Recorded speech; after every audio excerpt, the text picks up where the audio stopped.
आज तो लड़की क्रेजी कर दी, क्या कर दिया भाई, चाट पकौड़ी खिला दी, दीवानी हो गई दीवानी। सड़क के उस पार से चिल्लाएंगे और पगे पे। मैंने जब घर पे बोला था ना कि मेरे को जर्नलिज्म करना है, मेरी मम्मी कह रही अच्छा बेटा ये कर ले लेकिन साथ में ग्रेजुएशन भी कर लियो। लंदन से कोई लड़की आए देसी से स्कूल में, वो भी जमुना पार्क के स्कूल में, जमुना पार्क के स्कूल में, वो खबर आग की तरह फैल गई, आग की तरह। तो याद है इतनी मोटी किताब कॉमर्स की, अरे लड़के हथियार की तरह यूज करते थे उसे क्लास में। लड़ाई हो जाता था, मार दो किसी के सर पे छुट्टी, पगे टोरा है मेरे, ये उड़ जाएगा यार। अब जब लौंडा आया, बेल्ट बेल्ट बेल्ट, बीएफ। मैंने कहा भाई 2 कदम दूर मेरा बाप चल रहा था, वो रैपट ना मार दूं चला जाए तो पागल आदमी। मैं बता रहा हूँ लड़का लड़की कभी दोस्त हो ही नहीं सकते। मैं ही वो दीमक था जो उस रिलेशनशिप को खा गया। मैं ऐसे मूड में था कि कोई मुझसे बात कर रहा है, बदतमीज। अरे मैनेजर को फोन करा करो यार तुम। तो बंदा बैठे फोन पे कुछ देख रहा था और उसने ऊपर देखा, उसने नीचे देखा, दोबारा ऊपर देखा, करा भाई साहब माँ कसम बता रहा हूँ यार, हम लोगों ने वो विस्की पी है और हमारे लीवर को फील हुई है वो। इतनी गंदी थी ना यार वो। गरीबी ठीक है एक तरफ कि तुम क्या कर रहे हो यार, तुम कुछ भी पी रहे हो क्या। उस दिन इतना शर्मिंदा हुआ, शायद ही कभी शर्मिंदा हुआ। अरे And we gotta do it something like this.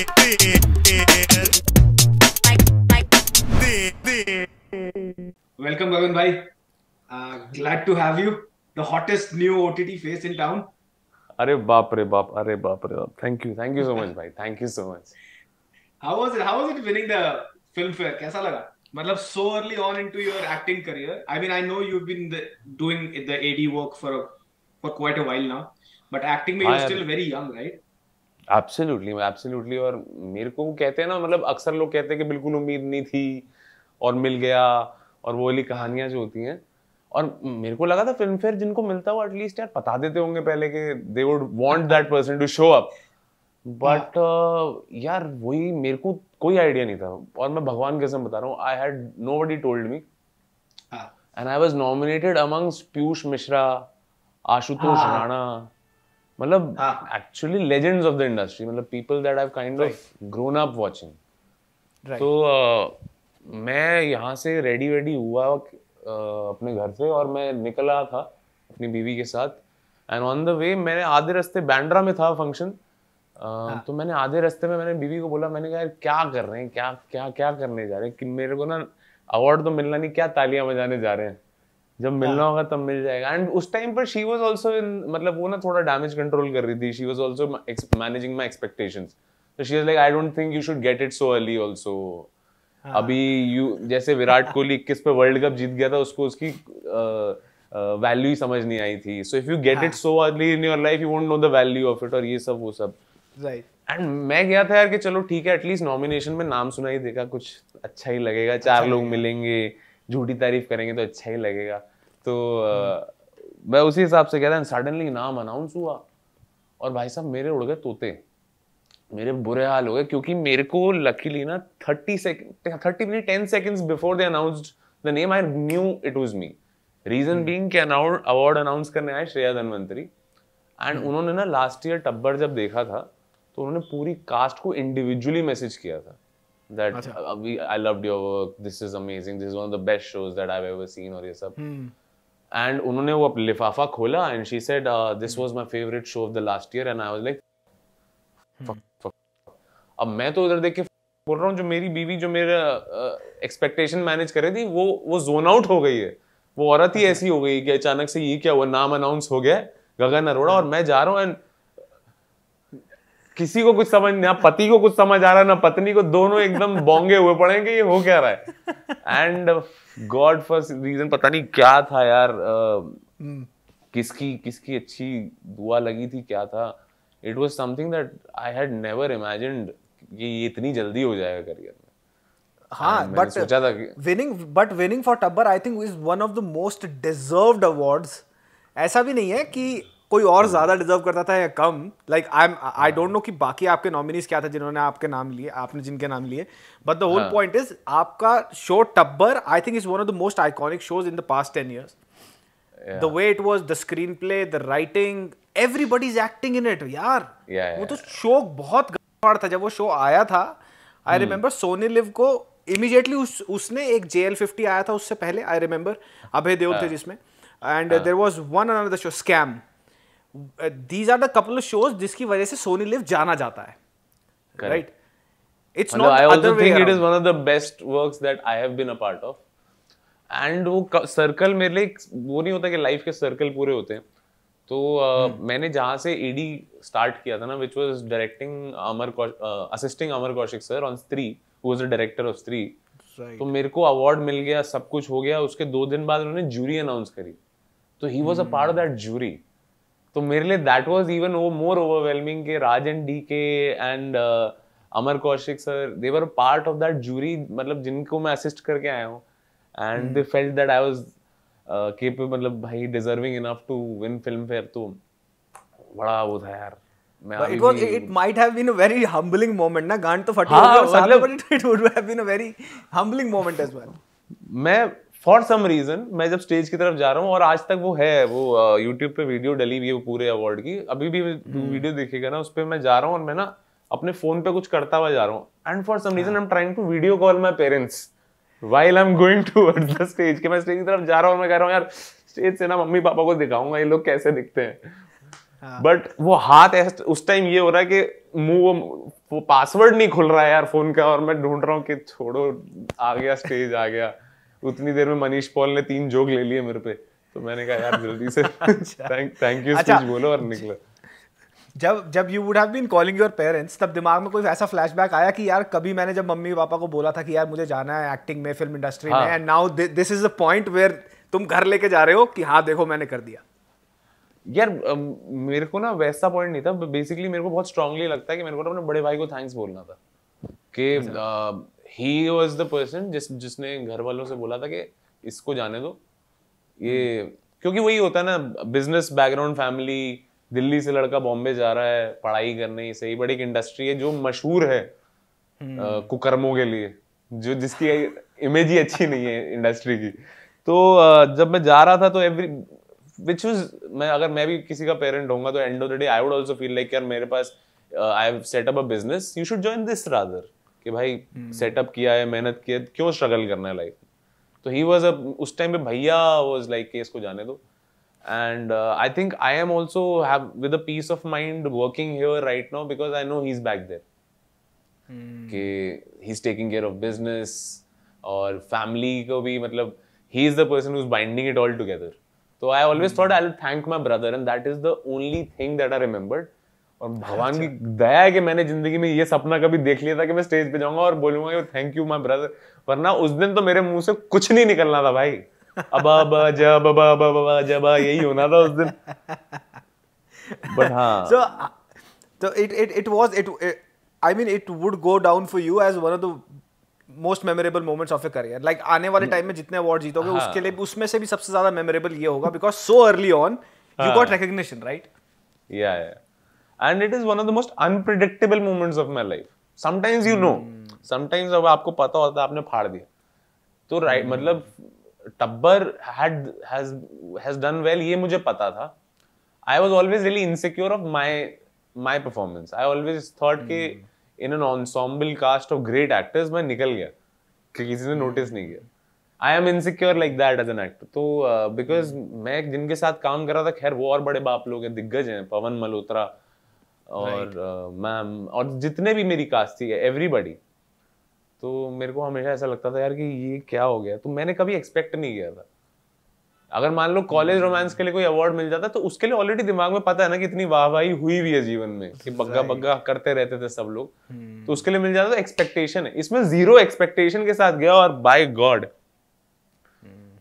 How was it auditioning for this role? ज्योति जलाई है. Did you think how many screen tests did you give? भाई I did 1 round of auditions. और ये भी बहुत इंटरेस्टिंग किस्सा है. मैं आराम नगर में अपनी बाइक ठीक करा रहा था and the creator of the show Harman Wadala, वो बेचारा वहां से कहीं से मीटिंग करके आ रहा था और हम लोग एक चौक पे मिले और उसने मुझे बोला तू क्या कर रहा है. मैंने कहा मेरा अभी एक प्रोजेक्ट खत्म होने वाला है अगले हफ्ते, बस वो खत्म है, उसके बाद अभी तो कुछ नहीं कर रहा हूँ. उसने ऐसे कहा अच्छा तू हैप्पी के लिए ऑडिशन क्यों नहीं करता. मैंने कहा क्या है ये शो क्या है. फिर उसने वहीं चौराहे पे खड़े हो गए मुझे पूरा शो बताया क्या है, ये है वो है ये है वो है, और मैं सुन रहा हूँ और मैं हिल गया था वो शो सुन के। एंड मैं बहुत दिल से चाह रहा था कि यार I get something that is different from the role that I am famous for, उससे डिफरेंट कुछ मिले मुझे लाइफ में। और वो मिला, तो उन्होंने बोला कि ऑडिशन करने आओ, मैं गया। And I think it is the very first audition of my life जिसमें मैं रो गया था परफॉर्म करते करते। अच्छा। I was supposed to feel that feeling, but usually क्या होता है, you kind of force yourself as an actor कि यार उस तरफ जाना है, उस तरफ जाना है, उस तरफ जाना है। आई don't know what happened in that audition room. Director हमारे अजीत पाल सिंह वहाँ पे थे, हरमन वहाँ पे था, एंड मैं रो दिया। और थोड़े टाइम बाद वो उनकी भी आंखें ऐसी हो गई, और हरमन भी कह रहा है यार तू तो यार क्या परफॉर्मेंस करने लग गया है क्या तू? तो it is one of very beautiful auditions of my life. अच्छा, कोई सेकंड सीजन आने का है इसका? अभी तक तो कोई प्लान नहीं है यार, बिकॉज वही है कि they created such a complete story, right? तो दे फाइंड, मतलब I am also very impressed by this fact कि they find they are not trying to touch it. वरना यूजुअली क्या होता है कि अगर एक सीजन आपका बहुत चल जाए तो people try to juice out. तो right now they are still waiting for the perfect script कि if and only if you get something better than season 1 तभी बनाएंगे, वरना हम छेड़ेंगे नहीं। Makes sense. So when did you start doing the AD thing? Xavier के बाद से ही सीधा? हाँ यार, सो एक्चुअली मैं ना कॉलेज में थिएटर करता था। मैं दिल्ली यूनिवर्सिटी का पढ़ा हूँ, भगत सिंह इवनिंग कॉलेज का। अच्छा, इवनिंग कॉलेज। अरे इवनिंग कॉलेज का किससे बताओ, मेरे को आज तक समझ नहीं आया इवनिंग कॉलेज में होता क्या है। मेरे को आज तक नहीं समझ आया। लोग मेरे को मिले हैं इवनिंग कॉलेज वाले, मतलब 100 में से 5-6 लोग मिलते हैं, लेकिन मुझे नहीं समझ आता कि होता क्या है इवनिंग कॉलेज। भाई अगर आप आलसी हो तो it is the best timing. आपका कॉलेज दोपहर के 2 बजे स्टार्ट होता है और शाम के 6 बजे खत्म होता है। आपका कॉलेज कैंपस वही है, मेरा भगत सिंह मॉर्निंग और इवनिंग का कैंपस वही रहेगा। कैंपस में कोई चेंज नहीं आएगा, फैकल्टी में चेंज आएगा और स्टूडेंट्स में चेंज आएगा। तो आप आराम से सुबह के 10-12 बजे उठो, नाश्ता करो, आराम से 2 बजे कॉलेज पहुंचो, कोई टेंशन नहीं है। अब मेरे बोर्ड में आए थे कुछ 83%, अच्छे नंबर है, लेकिन ड्यू के हिसाब से कुछ फायदा नहीं है उस चीज का, कुछ भी नहीं है। हाँ। और आईपी यूनिवर्सिटी में मैंने बहुत पता नहीं कौन से तुक्के मारे, मेरी 350 रैंक आ गई थी। हाँ। तो मेरे को मिल रहा था टॉप का कॉलेज। तो मैं गया अपने एक सीनियर के पास, स्कूल वाले, मैंने कहा ये 2 ऑप्शन है, बता क्या करना है। तो उसने बताया यार कि देख आईपी कॉलेज है, अच्छा कॉलेज है, जो तेरे को मिल रहा है, इतने का पैकेज लगेगा, तेरे को 80% अटेंडेंस मेंटेन करनी पड़ेगी, और हर 2 महीने में आईपी यूनिवर्सिटी की बात कर रहे हो ना? IP university Maharaja Agrasen college है जो महाराजा सूरजमल, मैं वहीं से पढ़ा हूँ, मैं बताऊंगा। मेरा रैंक 7 आया था, 7th रैंक था मेरा। क्या बात है भाई। तो मैं 350 पर। हाँ, तो उसने ये सब बताया कि ये एग्जाम होते हैं, इतनी % अटेंडेंस, और कहता है दूसरी तरफ ड्यू है, ना टीचर पढ़ाना चाहते हैं ना बच्चे पढ़ना चाहते हैं, अटेंडेंस जरा मन है, जाओ नहीं जाओ, आग लगाओ कागज में, किसी को कोई फर्क नहीं पड़ता। यहाँ जिंदगी जिएगा, लेकिन आगे का क्या होगा किसी को कुछ नहीं पता, लेकिन तेरी पर्सनालिटी डेवलप हो जाएगी। मैंने कहा हटाओ यार ये है मटर पनीर पे कंसंट्रेट करते हैं। तो मैं उसी सोच के गया था, and I think it is one of the best decisions of my life. मेरे को जिस तरह से डीयू ने और थिएटर ने शेप कर दिया as an individual, I don't think वो बड़ी से बड़ी क्लास लेके या बड़े से बड़े कोर्स लेके मेरा हो पाता। तो आईपी में कौन सा कोर्स चूज करने वाले थे? मैं बीबीए। अच्छा, बीबीए। मैंने बीजेएमसी करी थी आईपी से। पता ही नहीं था ना। एक तो जमुना पार्क के वो घर के पास वाले स्कूल से पढ़ा हुआ हूं मैं।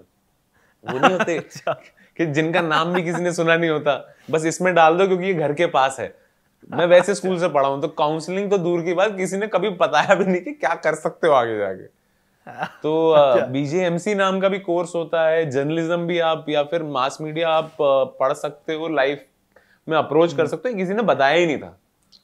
तो ये पता चला सेकंड ईयर में जाके कि यार बीजेएमसी की भी कोर्स होता है, क्योंकि आईपी कॉलेज जाते थे हम लोग परफॉर्म करने, और वहां पर 1-2 लड़कियों से बात हुई तो पता चला कि ये तो मीडिया पढ़ रही है। मैंने कहा मीडिया पढ़ सकते हैं, तो तब पता चला कि अच्छा यार ये भी एग्जिस्ट करता। तब तक देर हो चुकी थी। तब तक भेड़ चाल में फंस चुका था यार मैं, तब तक मैंने बीकॉम की कौन सा ईयर था ये, कौन सा ईयर था? मैं फर्स्ट ईयर के एंड तक मुझे समझ आ गया था कि ये जो मैं कर रहा हूँ ये तो मैं ऑलरेडी कर चुका हूँ।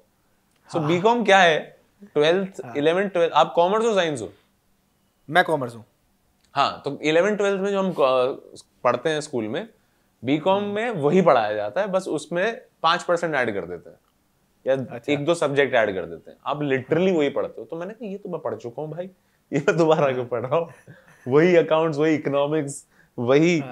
तो मैंने कहा ये तो चलो सही है, अब आ गए हैं, क्योंकि सबने बोला था या तो बीकॉम ऑनर्स करो, उसके नंबर आए नहीं तो बीकॉम प्रोग्राम कर लो, बीकॉम वही कर रहा था।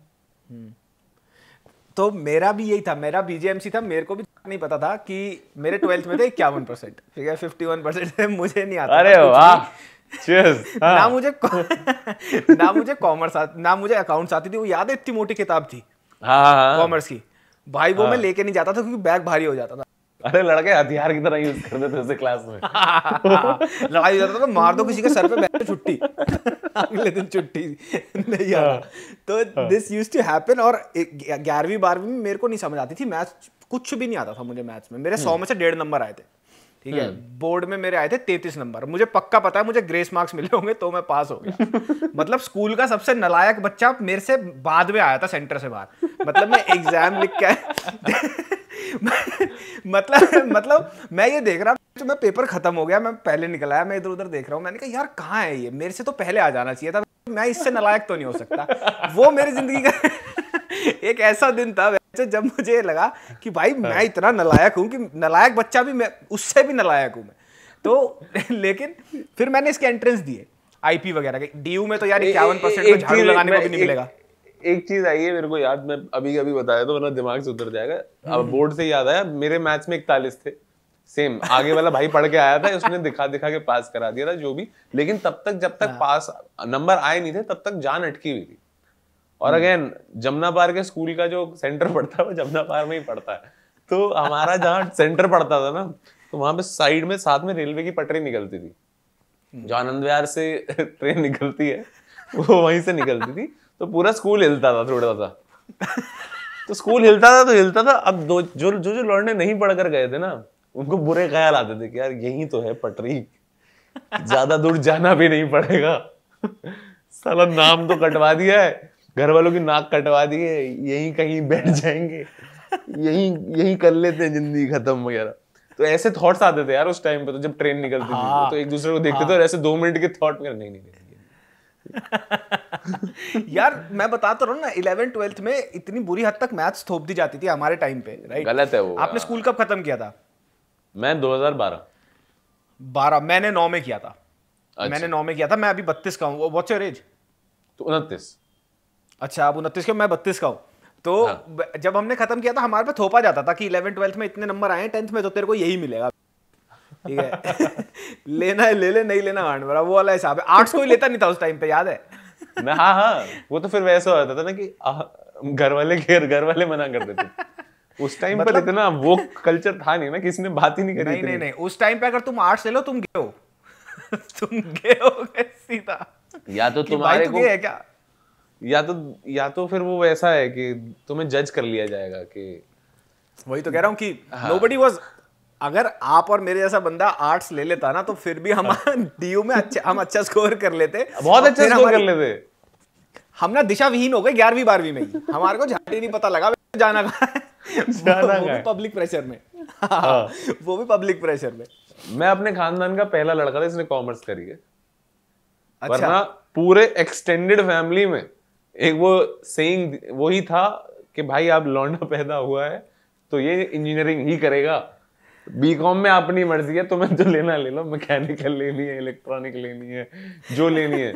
और सब जिस भाई से मिलो वो लौंडा ऐसा पड़ा हुआ है कि यार भाई सुन कुछ करियो, इंजीनियरिंग मत करियो, क्योंकि भेड़चाल में डल तो जाते थे बेचारे सारे, लेकिन बाद में वही फंस जाते थे। नहीं, are there days when you realize कि यार अगर मैंने आर्ट्स ले लिया होता तो मैं फिर भी कुछ बन जाता बढ़िया, और मतलब हम फिलॉसफी में निकल जाते। अरे यार कितना अभी बाद में पढ़ते हैं तब समझ आता है ना कि यार हर चीज की हिस्ट्री पढ़ोगे तो कितना कुछ समझ आ सकता था लाइफ के बारे में। हम फिलॉसफी पढ़ लेते तो अपनी अब जो भी कर रहे हैं उसमें कितनी एप्लीकेशन होती है उस चीज की, और हम लोग एक्चुअल इंटरेस्ट है। हाँ exactly, that's what the thing is. और वहां से हमारा मास कम्युनिकेशन, अच्छा तब मास कम्युनिकेशन किसी ने नाम ही नहीं सुना था। मैंने जब घर पे बोला था ना कि मेरे को जर्नलिज्म करना है, मेरी मम्मी कही अच्छा बेटा ये कर ले लेकिन साथ में ग्रेजुएशन भी कर लियो। मतलब उनको ये विश्वास ही नहीं होता था कि ये लोग टीवी पे आने के लिए भी पढ़ाई करेंगे, मतलब ये जर्नलिस्ट बनने के लिए भी पढ़ाई करनी पड़ती है। अरे मैं जर्नलिज्म कर भी नहीं रहा था, मैं पोस्ट ग्रेड में फिल्म मेकिंग में पढ़ रहा था, film television and digital video production, Xavier's Bombay से मैं पोस्ट ग्रेड कर रहा था। तो मेरे पिताजी का रनिंग जोक था कि मैं वीडियो कॉल करता था तो पापा फोन ऐसे उठाते थे कि बेटा सहारा प्रणाम, तूने तो कल जाके यही करना है। तो उस टाइम पे सहारा न्यूज आती थी और सहारा न्यूज का एंकर ना अपनी न्यूज ऐसे स्टार्ट करता था, सहारा प्रणाम, नमस्कार भारत, और फिर स्टार्ट करते थे। तो मेरी तो टांग खींचा 1 साल तक इसी बात पे हुई कि सहारा प्रणाम, कहां तक पहुंची पढ़ाई बेटे, कब आ रहा तेरा न्यूज। मतलब घर वालों ने ना दिल पे पत्थर रख के, देखो यार अब ये तो कर नहीं सकते, अब उनको भी पता है बच्चा कितना पानी में है, ठीक है ये इंजीनियरिंग कर पाएगा या नहीं कर पाएगा। तुमने उनको बोला मेरे को ये पढ़ना है मास मीडिया, उन्होंने कहा भाई जो करना है कर, ठीक है। लेकिन 2 फिल्मों ने बहुत हेल्प किया लाइफ में, 3 इडियट्स, तारे ज़मीं पर, बहुत हेल्प किया इन्होंने। जो बच्चा जो बचपन में हमें बागबान पे पढ़ते थे ना, जब बागबान घर में लग जाती थी बचपन में, तो मम्मी ने ऐसे नजर से देखती थी, ऐसे कोने से कि तूने भी यही करना है, हमने बड़े हो जाना है, तुम लोगों ने भी यही करना है। और सालों साल ही चलता था कि दोपहर को पता नहीं स्टार गोल्ड को क्या चाहिए होता था, हम स्कूल से आए बागबान लगा देता था स्टार गोल्ड 4 बजे पे, और मम्मी बैठी है 6 बजे तक, मम्मी सेंटी हो गई, खाना नहीं मिल रहा है बच्चों को। फिर बाय गॉड की कसम जब आई तारे ज़मीं पर, तब जाकर थोड़ा हमारी कुछ वो आई कि रिप्रेजेंटेशन मिली हमें लाइफ में। हाँ मतलब Aamir Khan, we need to thank Aamir Khan for almost all the films that he has done ever since Lagan, right? मतलब he has done really good films. Have you met him ever? Aamir Khan नहीं। मतलब I've seen him, but I've never got the chance to meet him. But तारे जमीन पर जब आई थी उसके बाद लोगों को पता लगा हाँ भाई बच्चों के दिमाग भी धीरे हो सकते हैं, इनको भी डिसलेक्सिया भी कुछ होता है, नहीं तो थप्पड़ मार के बोलते थे पढ़ ले। अरे वो जो उसका बाप दिखाया है वो बिल्कुल करेक्ट दिखाया है यार। हाँ। हम सबके बाप वैसे थे 90s में भाई। हम सब पिटे अपने बाप से। कोई अगर बाप मिल जाता था ना, कोई लड़का कहता था यार मेरे पापा ने तो नहीं मारा मेरे को, यार तेरे पापा क्या करते हैं, सबसे पहले तो मैं ये पूछता था। मेरे सर्कल में नहीं, आज आया ना ये कल्चर, आज आया ना, आजकल आया ना ये कल्चर के बच्चों पे हाथ नहीं उठाना होता। हाँ नहीं, हम तो बहुत पिटे हैं यार। Anybody who is grown up in 80s 90s mid 2000s तक बच्चे बहुत पिटे हैं, उसके बाद लेकिन मेरे को लगता है हम जस्टिफाइड पिटे हैं, हमारे कर्म भी ऐसे ही थे, जो मार मांग रहे थे, we were asking for it in no better words. मतलब मैंने कुछ 8वीं 9वीं में था और सुबह के 4 बजे मेरे पापा उठे, कुछ तो पानी वानी पीने रात को उठे, उन्होंने बालकनी खिड़की खोली, देखा नीचे गाड़ी नहीं है। मेरे पिताजी का दिल बैठ गया पूरा का पूरा अंदर तक, अरे यार गाड़ी नहीं, उनको लगा गाड़ी चोरी हो गई। मेरा कमरे में, बच्चों के कमरे में आके देखा बच्चा नहीं है। पापा ने 2 डॉट्स ज्वाइन कर ली। अरे यार, और मेरे को ना सारी चीजें आती थी, गाड़ी बैक करनी नहीं आती थी, तो मैं भी गाड़ी लगाकर फिर धीरे धीरे धक्का दे के उसको पार्किंग कर रहा हूँ। और 6 मैं ले गया हूँ 4 8वीं 9वीं में गाड़ी चलानी नहीं आती, अभी खुद ही चलानी सीखेंगे खाली सड़कों पे। तो लगा दी गाड़ी लगाकर चुपचाप ऊपर गया, दरवाजा खोला, पापा बैठे हैं सोफे पे, आ बेटा आओ, तुम्हारी आज मालिश की जाएगी। मतलब वो ऐसा वाला था कि आज तो पिटूं मैं यार, आज मतलब उस टाइम पिटते हुए लग भी रहा था कि आज तो जस्टिफाइड है यार, इनका जायज है आज मारना। हाँ, अगर कुछ गलत हो जाता तो क्या होता, राइट? अगर कुछ गलत हो जाता तो क्या होता यार। मेरे घर के वहां नहर होती थी, मैं रोहिणी में पैदा हुआ हूँ। पापा रोहिणी में पला बड़ा हूँ मैं। तो वो दूसरा जमुना पार है एक तरह से, ठीक है? हाँ करेक्ट, हम लोग आपको बोलते हैं, आप हमें बोलते हैं। हाँ, मतलब वो थोड़ा सा, मतलब वो 19-20 का फर्क है, मतलब कितनी जहालत हो सकती है दोनों जगह पर, वो वाला हिसाब है, ठीक है? तो मेरे घर के वहां ना नहर जाती थी, उसको ना मुझे पता नहीं था, मैं 8वीं में था, तो हमारे भाई हम सुबह उठते थे, जो हम क्रिकेट खेलने चले गए, मैच लग गया भाई, मैच जीत गया 50-60 रुपए भाई। उसके बाद अरे हाँ यार, ये बहुत क्रिकेट वाला मैच, तो तो आते हुए ना भाई 5 बजे घर से निकले हुए, 8 बजे मैच खत्म, 2-3 घंटे में भाई हम आ रहे। एक लौंडा कहता कि यार नहर चलते हैं आज, तो मैंने कहा यार, मैंने कहा चल ठीक है भाई, वो लीडर होता था हमारा, मैंने कहा चल भाई नहर चलते हैं। भाई हम सारे नहर पहुंच गए, सुबह 5 बजे के निकले हुए, 12 बजे घर आए। जो पिटाई हुई घर पे, जो नंगा करके मारा मेरे घर वालों ने मेरे को। मेरे पिताजी जयपुर से वो हंटर लेके आए थे सजाने के लिए, वो पतले वाले जिससे मेरी मम्मी ने उतार के वो हंटर चटका है वो। भाई जो पिटाऊ में but just like you said कि it was pretty much justified. Anybody of us would have drowned, right? हम कोई भी डूब जाता वहां पे। That's the thing. That was wrong. East Delhi या किससे बताओ, ईस्ट दिल्ली में कहाँ पे थे आप? मैं पटपड़गंज का पला बड़ा हूँ यार। मैं पटपड़गंज में ही पैदाइश गांधीनगर की है और पला बड़ा मैं पटपड़गंज में हूँ। तो वहाँ पे बहुत सोसाइटियाँ ही हैं सारी, तो सोसाइटियों में पला बड़ा हूँ। तो किससे वही होते थे यार, हम लोग की ज्यादा वो वैसी वाली नहीं होती थी, मतलब मारधाड़ वाली किस्से बहुत कम है। हमारे शैतानियों वाले ही किस्से हैं कि उलझुल हरकतें करते पकड़े गए हैं कि वही सुबह जाके मैच लगाना। आप तो 10-50 रुपए का हमारा पेप्सी का मैच लगता था कि जो टीम हारेगी वो पेप्सी पिलाएगी, छोले भटूरे। वही हो गए कि 12 बज गए, काले पड़े में धूप से यहाँ पर है सन भाई सूरज, लेकिन नहीं ग्लूकोन डी पी के लगे हुए हैं। फिर कोई आ रहा है घर से, कान से खींच के लेके जा रहा है।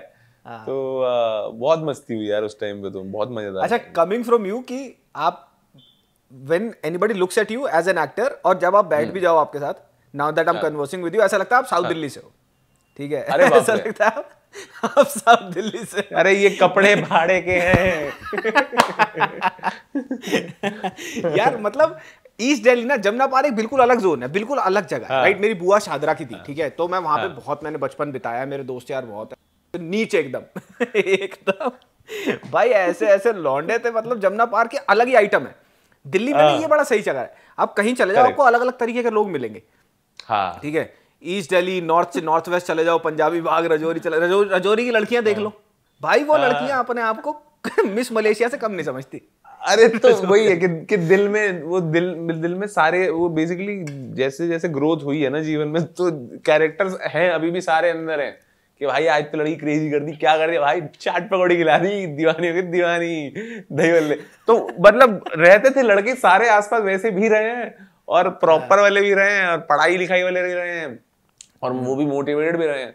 अब मेरे को क्या हो गया था, बचपन में बहुत जल्दी गुरुजी मिल गए थे। मतलब गुरुजी इन द सेंस के एक तरह का होता है ना, we are all looking for a mentor at the end of the day, कि एक मेंटोर मिल जाए ढंग का बंदा। तो मैं बास्केटबॉल खेलता था स्कूल में, तो हमारे गुरुजी होते थे जो पीटीआई थे हमारे, तो उन्होंने बहुत शेप कर दिया था मुझे बहुत जल्दी। तो उन्होंने देख लिया था कि ये लड़का किस तरफ जा सकता है और किस तरफ जा रहा है, कि लाइफ में चाट पकौड़ी के लिए लड़ने से अलावा भी कुछ लाइफ है। तो उन्होंने बहुत जल्दी वो चीज सेंस कर ली थी और शेप कर दिया था। That he taught me discipline, he taught me कि यार देयर इज अ तरीका होता है बात करने का। जरूरी नहीं है कि एक दो बंदा सामने बैठा तो उस पे चढ़ ही जाओ। तो वही नहीं है कि you don't have to press yourself in all the conversations के हियर द पर्सन आउट, सामने वाली बात। So basically all those things ना which you usually don't expect in our educational system, तो दैट आई लकीली गॉट। तो मेरे को बहुत जल्दी वो शेपिंग मिल गई थी, लेकिन मैंने कभी भी ऑब्जर्व करना नहीं छोड़ा। तो जब भी राइट नाउ व्हेन अगर कास्टिंग वाला दिल्ली का लड़का सोचता है तो मेरा नाम एक बार जरूर सोचता है वो। तो I owe everything to Bagga, क्योंकि यार उसकी वजह से है जो भी है। It was the launch pad, and वो the thing is that character became bigger than me, और उस कैरेक्टर की वजह से मुझे जितना प्यार मिला है, मेरे को लगता है मैं आज ज्यादा कॉन्फिडेंट हूँ लाइफ में because of the kind of love that I've got for that character. आज मैं I can look people into their eyes and tell them I'll be able to pull it off because of that character. लेकिन वही है ना कि दूसरी side वो है उस कैरेक्टर की कि you find it really hard for people to convince people कि मैं और भी कुछ कर सकता हूँ, and वो convincing में मुझे 3-4 साल लग गए। Right. Yeah. तो टब्बर का जब ऑडिशन कर रहे थे, did this factor in ये बग्गा का पूरा? Absolutely यार, क्या है कि आप मानो ना मानो, मतलब मैं अगर मेरा X अमाउंट ऑफ फॉलोइंग है ना, अगर कहीं भी किसी भी सोशल मीडिया प्लेटफॉर्म पे, उसके 90 to 95% लोगों को मेरा रियल नाम नहीं पता है। जो सड़क पे लोग मिलते हैं उनको मेरा असल नाम नहीं पता है, और एक से एक मिलते हैं, सड़क के उस पार से चिल्लाएंगे और पगे प्यार मेरे किधर। तो और मेरे को बहुत मजा भी आता उन लोगों से इंटरैक्ट करके, लेकिन यार वो ये कि उनको मेरा असली नाम पता भी नहीं। अब व्हाट हैपेंस इज कि no matter where I go, no matter which set I go और गो ऑन, एक ना एक बंदा वहां पे वैसा हो ही गई जो जिसने वो सीरीज देखी है, because at a point of time it was one of the biggest series that was there on the internet, और बहुत पहले आ गए थे हम लोग, before the OTT boom we came, before the OTT boom, right. तो वो चीज हमेशा, there is always a shadow, there is always something that keeps happening कि सब कुछ सही चल रहा होगा, इतने में साउंड दादा आगे बोलेंगे सर गाली नहीं दिया आपने, इस शूट में मजा नहीं आ रहा सर। मैं कहा यार तू रुक जा भाई, इमोशनल सीन चल रहा है यहाँ पे, बंदा सीख साख के आया है। Is it hard to get out of that role?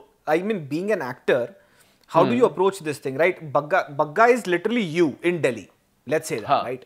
जी। अगर थोड़ा उसमें से bells और whistles को निकाल दिया जाए, then Bagga is Gagan in Delhi. That's why you are best suited for that role, right? Correct. क्योंकि आपका dialect वैसा and stuff like that. But when you get a role like Tabbar, how do you have to emote your things? How do you have to take yourself away from that Bagga?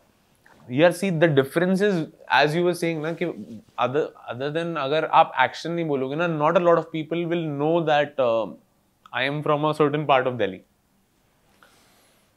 तो वो जो maintain करने का process है कि be as neutral as possible in real life also, so that आप किसी भी शेड की तरफ जा नहीं रहे हो, Right. आप stay as plain as possible, मतलब कैनवस जितना साफ होगा उसको रंग करना उतना इजी रहेगा।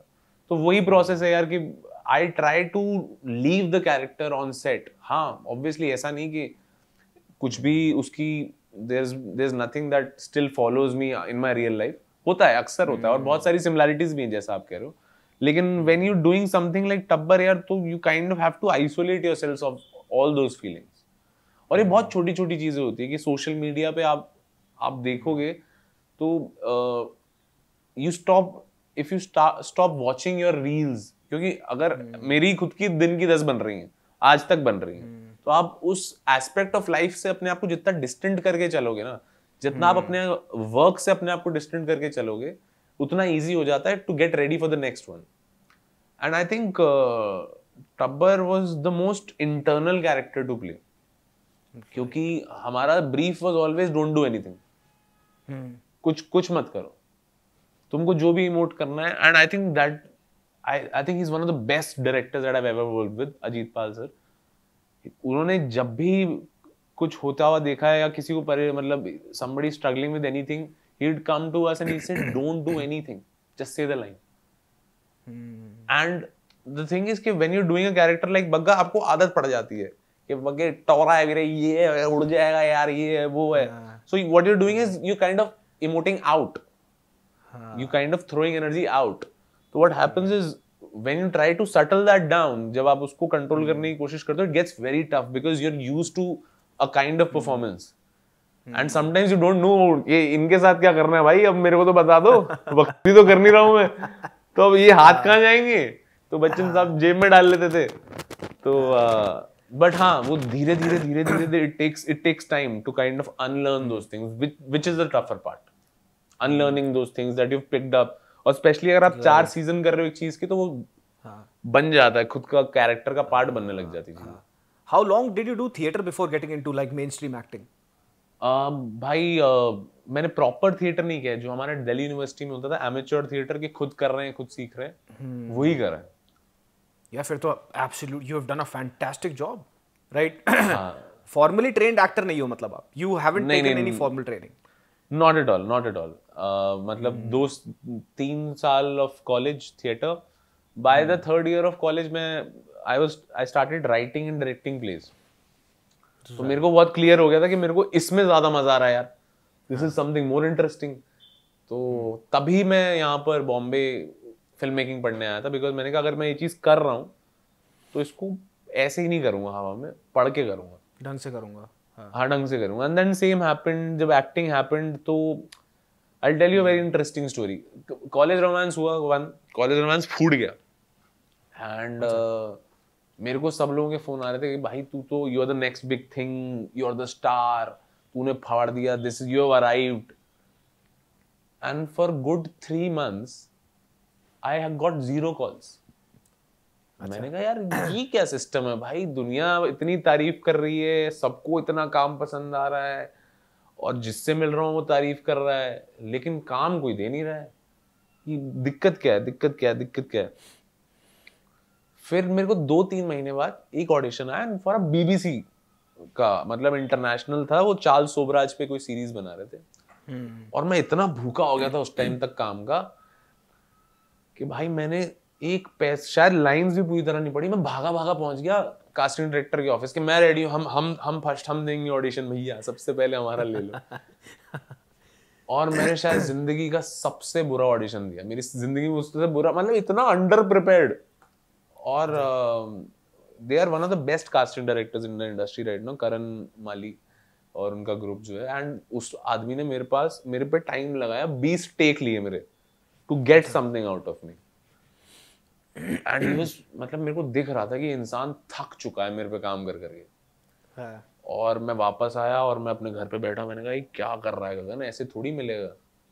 देन मेरे को समझ आया कि भाई दैट हैपेंड बिकॉज वो तेरे बैंक में था, वो मेमोरी बैंक में था वो कैरेक्टर, वो मैंने देखा था अपने आसपास बहुत ऐसे लड़के, तो मैं कर आया। अब ऐसा नहीं कि next morning you can get up and now I can get a British accent and start playing a character out of the blue. there goes a sense of there's a little bit of preparation that goes in. फिर मैंने actual training के लिए गया, मैं आदिशक्ति गया, पौंडीचेरी में एक repertory है आदिशक्ति, वो सिखाते हैं। And I good a good course of 15 days वहीं पे रहकर सीखा। फिर यहाँ आया, बॉम्बे में 1-2 जगह क्लासेस ली, डिक्शन की क्लासेस ली। I prepared myself a little more. Right. लेकिन भाई साहब वो इंटरव्यू ऑडिशन मैंने इतना बुरा दिया था ना, 3 साल तक मेरे को वहां से एक कॉल नहीं आया। अगला एक कॉल नहीं आया, अगला कॉल मुझे आया उसके 3 साल बाद सीधा फेम गेम के ऑडिशन के लिए। Same agency, same casting agency से। और मैंने बोला यार कि नहीं भाई ये तो मैं तरीके से करूंगा। मैंने 4 दिन लिए, प्रिपेयर करा, सब कुछ करा, और फिर मैं देकर आया ऑडिशन। और मैं जब जा रहा था अंदर, मुझे वही इंसान दिखा, तो वो ना सबके ऑडिशन ले रहा था। उसने मुझे देखा तो अपने असिस्टेंट बोला हाँ इसका ऑडिशन तुम ले लो। तो मैं आधा तो कॉन्फिडेंस नहीं मर गया, मैंने कहा कि भूला नहीं यार अभी तक यार। फिर दिया पूरा ऑडिशन, एक टेक दिया, और मतलब आई न्यू उस टाइम पे मेरे को पता था कि मैं this is I prepared well. तो असिस्टेंट को मजा आ गया, कह रहा सर ये तो बहुत बढ़िया, भगता हुआ गया, बॉस को बुला के लाया गया, देखो दिखाया टेक, कह रहा ये तो बढ़िया, मैं लूंगा बेटा तू आउट। फिर वो बैठे and then he took that audition and luckily that audition got selected. वो जो पूरा सर्कल ऐसी छोटी छोटी चीजों का पूरा होता है ना, बड़ी कलेजे में ठंडक पड़ जाती है यार, मजा आ जाता है लाइफ में। नहीं, that makes sense. How was it working with Madhuri ji? I mean यार वो तो अलग ही फील होगा, right? यार मैंने ना so basically I play a stalker in Fame Game. I'm a person who's obsessed with Madhuri Dixit. Yeah. So जो director थे हमारे विजय नाम्बियार, उन्होंने बोला कि भाई तू ना जिस दिन शूट स्टार्ट, जिस दिन तेरा शॉट है तब तक तू इनसे मिलेगा नहीं। There will be no prior introduction, there will be no reading, nothing. I want, क्योंकि तू जब माधुरी दीक्षित को देखेगा, you'll actually have stardom in your eyes, starstruck in your eyes. I want to capture that in camera. ठीक है यार, make sense. अब वो जो शॉट्स का स्केड्यूल लगना था, वो तक 4 महीने बाद, हम 4 महीने तक शूट कर रहे हैं सामने वाले कमरे में, लेकिन मैं बात नहीं कर सकता। पास कर रहे हैं, सेम होटल में रुके, मैं नीचे मुंह करके मैं मिल नहीं सकता। तो ये बिल्डअप चल रहा था। और एक मेरा दोस्त था, वो माधुरी दीक्षित का बहुत बड़ा फैन है, तो उसने मुझे किस्सा सुनाया था कि 1.5 इश्किया के टाइम पे ना, ऐसा किस्सा है, मुझे नहीं पता कितना सच है कितना नहीं है, कि माधुरी दीक्षित इतनी सुंदर है कि नसीर साहब ना उनको देख के डायलॉग भूल गए थे। नसीर साहब उनको देख के डायलॉग भूल गए थे। तो मेरा तो क्या ही होगा। मैंने कहा ऐसे थोड़ी होता है यार, ये तो कहने की बातें होती हैं। एंड मैं गया, वही हुआ that he wanted that emotion. I was on set, पहला दिन शॉट लगा and action। और भाई साहब तेरी कसम बता रहा हूँ यार, मैं लाइनें भूल गया। वो औरत इतनी सुंदर है, she is so damn pretty, कि मैं लाइनें भूल गया। और उससे पहले मेरी परफॉर्मेंस बहुत अच्छी चल रही थी, डायरेक्टर खुश था, मतलब 2-4 प्रोजेक्ट और ऑफर कर दिए उसने मुझे, सेट पे ही मेरा काम देख के इतना खुश था। और पहली बार ऐसा हुआ कि क्या हुआ गगन, कट हुआ तो उसने बुलाया कि क्या हुआ, ऐसा बहुत सुंदर है यार। पट गई मेरी। बहुत सुंदर है यार। तो वो बंदा हंस पड़ा, सब कुछ रेडी हुआ, सब शॉट रेडी हुआ, दोबारा से गोइंग फॉर सेकंड टेक। अब पता नहीं भगवान जाने क्या हुआ, कौन सी लाइट किसके आंख में पड़ गई या क्या क्या कुछ हुआ, माधुरी मैम लाइन भूल गई इस बार। मैंने कहा बेटे तुम मेरे हुस्न को अंडरमाइन कर रहे थे क्या अभी तक? तो आई हैड दैट मस्ट मेरी छोटी सी विक्ट्री मिल गई। But again on the end of the day यार बहुत ही हम्बल इंसान है। मतलब सुंदरता की तो कमी है ही नहीं उनमें, और बहुत ही हम्बल इंसान है। शील टेक यू इन, शील टॉक टू यू, शील मेक यू कंफर्टेबल। क्योंकि ऐसा होता है यार कि as an actor what you understood is the most, जिस एक्टर का एक्सपीरियंस ज्यादा है, who's the bigger name ना, it is kind of his responsibility to make the newer ones comfortable with around. Absolutely. Yep. तो उन्होंने she made sure of that यार, कि never was a time that I was awkward। और मतलब मेरे को पहले दिन ही वो सीन दिया था where I'm supposed to मतलब scare her, have to look into her eyes and I'm to tell her that I might kill you। हाँ। तो मैंने कहा यार मेरे से पता नहीं कौन सी दुश्मनी निकाल रहे हैं, पहले दिन ही है ऐसा दिन, क्योंकि मेरे से कह रहे हैं I want to kill you, मेरी स्माइल नहीं करी जाए सोच के। मैंने कहा ऐसे कैसे बोल दूं यार Madhuri Dixit I want to kill you, मार दूंगा तेरे को। तो इतनी सुंदर में मार। तो बट लेकिन यार बहुत अच्छा एक्सपीरियंस। आई थिंक जब when you would have faced her, बहुत सारी चीजें चल रही होंगी दिमाग में, like we have seen her as this goddess on the screen growing up, right? And now you are so lucky so early in your career to be sharing screen space with her, right? So how did you manage all that anxiety? I mean वो कुछ नहीं हुआ, it was like कि हाँ यार मैं manage कर लूँगा। The thing was कि उसमें ना कैरेक्टर इतना वो था ना कि the character was so far away from me कि जब एक्शन हुआ एक पहले obviously fiasco के बाद क्या I stayed in character for the longest time। तो माधुरी मैम के साथ वो दिक्कत नहीं, वो दिक्कत हुई जब मैं बच्चन साहब के साथ शूट कर रहा था। अच्छा वो किस्सा I did an ad with Mr. Amitabh Bachchan, KBC की प्रमोशनल एड थी। एंड मुकेश छाबड़ा सर, जो कि भाई बेहतरीन आदमी है वो इंसान, आई don't know why but he loves me a lot. उन्होंने उजड़ा चमन देखी थी और उस दिन मेरे को आके बोला था कि यार तेरे को बेटे मैं तू पुच्ची आदमी है, तू टेंशन मत ले, I will give you opportunities. अपने ऑफिस बुलाया था, खड़ा कर दिया था सारे सबके बीच में कि इस लड़के के ऑडिशन रुकने नहीं चाहिए, he is that kind of a person. तो उनका फोन आया एक रात पहले कि सुन बच्चन साहब के साथ ऐड कर रहे हैं, दिल्ली का लड़का चाहिए। तो मैंने तेरा नाम बोल दिया, कितने मैं असिस्टेंट फोन करेगा, असिस्टेंट का फोन आया कितने पैसे लोगे सर। मैंने कहा भाई मेरे को नहीं पता करना, तुम लॉक करो, तुम जो दे रहे हो पैसे मुझे कोई नेगोशिएशन करना ही नहीं है, तुम लॉक करो। क्योंकि वही है ना कि वो जनरेशंस का सपना रहता है। वो मतलब वैसी थी लेगेसी की, जब पिताजी को पूछा था कि आपके फेवरेट एक्टर कौन है तो वो कहते थे अमिताभ बच्चन। तो मेरी तो भाई वो कहते हैं ना जो सिट्टी पिट्टी गुल फटी पड़ी थी, लिटरली वो वाला हाल था कि मैं नहीं सोया उससे एक रात पहले। मेरे को लगा, लेकिन मैंने पहले सोचा था कि क्या हो गया यार, नाउ आई हैव वर्कड, काम कर लिया है, इतना क्या हो जाएगा। एक रात पहले जो मेरी जान सूख गई, मैंने 50 तरह के वेरिएबल सोच लिए दिमाग में, ये कर लिए वो कर लिए, एंड हुआ चलो ठीक है, कम नींद में पहुंच गया मैं वहां पर।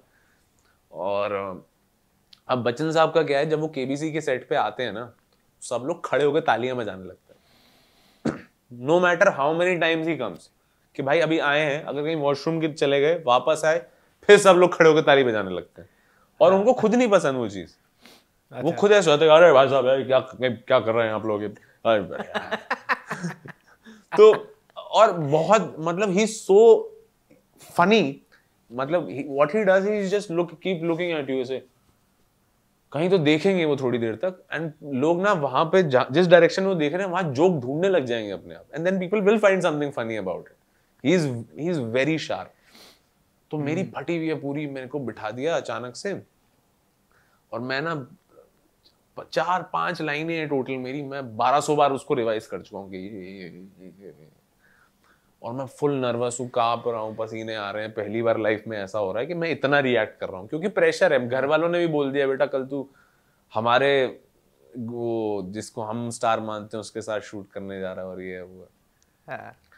तो इतने सब नर्वसनेस में सोच पहली चीज क्या बोली होगी मैंने, मैंने इतनी नर्वसनेस में गया और अचानक से आई ब्रेक दिस नर्वस वाला character and look at mister Bachchan and says sir lines कर लें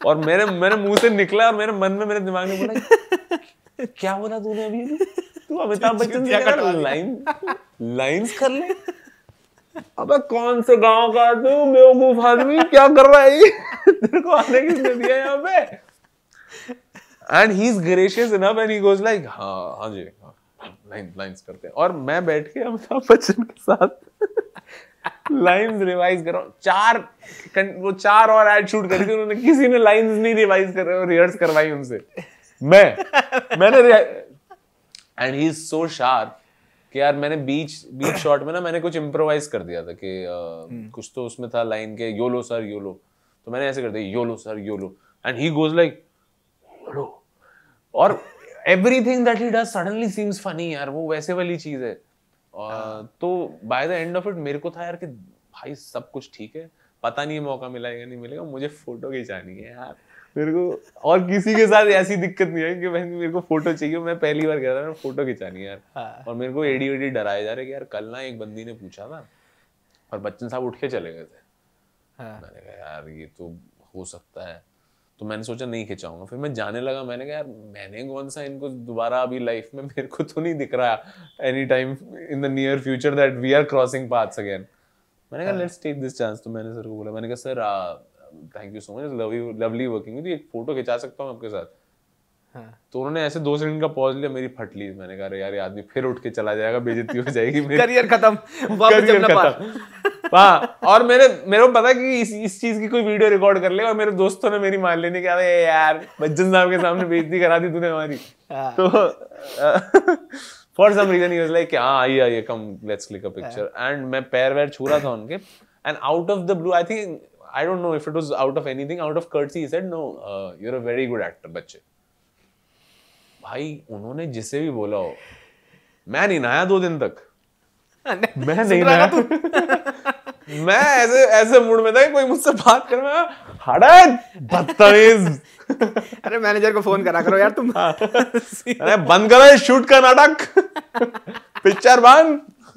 तो मैं 2 दिन तक तो उस जोन में था कि अबे मेरे से बोल रहा हूँ ऑडिशन देने को मैं जानता हूँ बच्चन साहब ने बोला गुड एक्टर तो आई think that was again a dream come true तो लास्ट के 2 साल तो बहुत मैजिकल रहे हैं यार बहुत ज्यादा नहीं टच वुड यार you been so blessed but you have equally put in the hard work जैसे आप बता रहे हो कि भाई 3 साल तक वो नहीं था you struggled a lot but वो माधुरी के साथ काम कर लिया अमित जी के साथ काम कर लिया अब कभी जब ईस्ट दिल्ली वाले दोस्तों का फोन आता है तो how is it how is that अब तो तू हमारे से बात नहीं करेगा तो तू स्टार हो गया like that surprisingly nothing has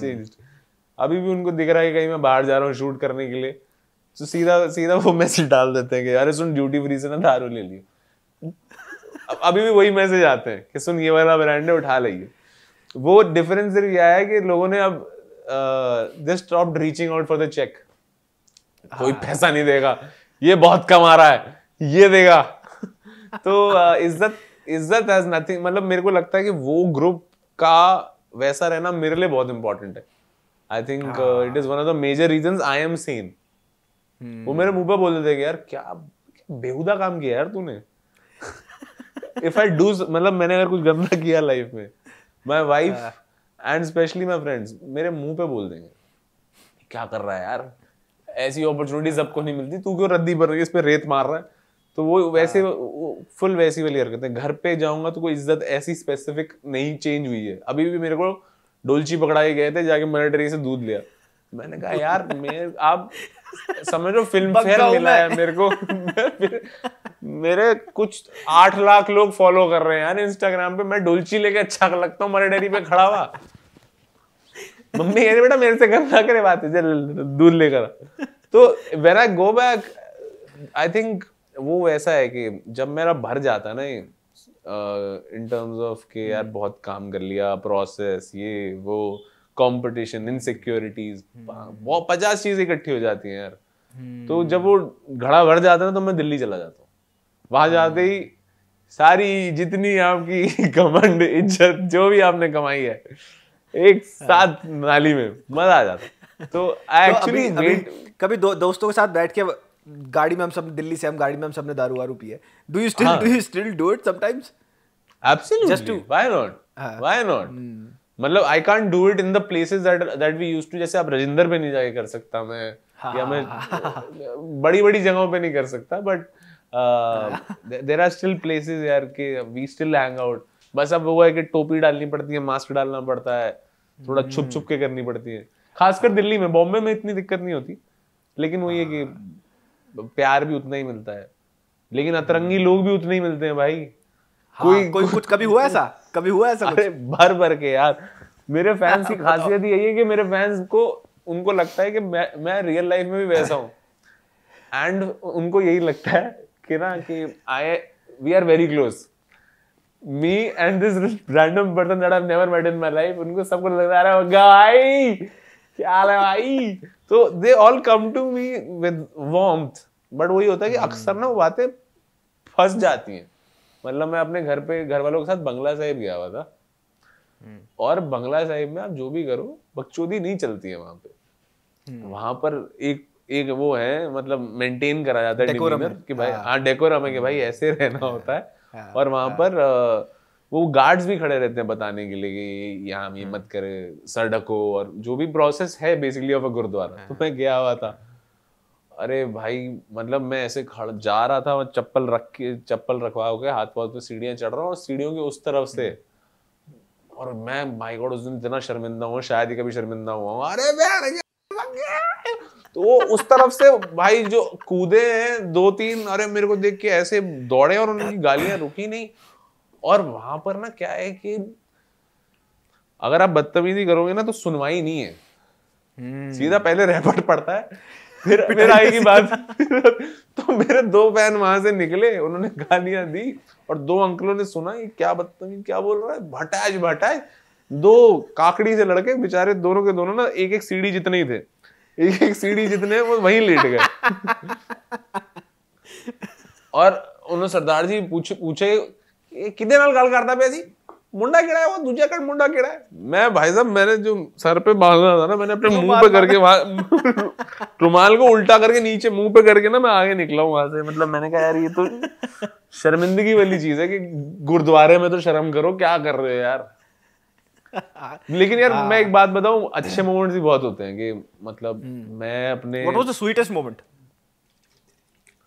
यार sweetest moment was that somebody messaged me के I lost my father in COVID and I was very down, feeling really down, and your show helped me through that time to watch your show and to see your performance.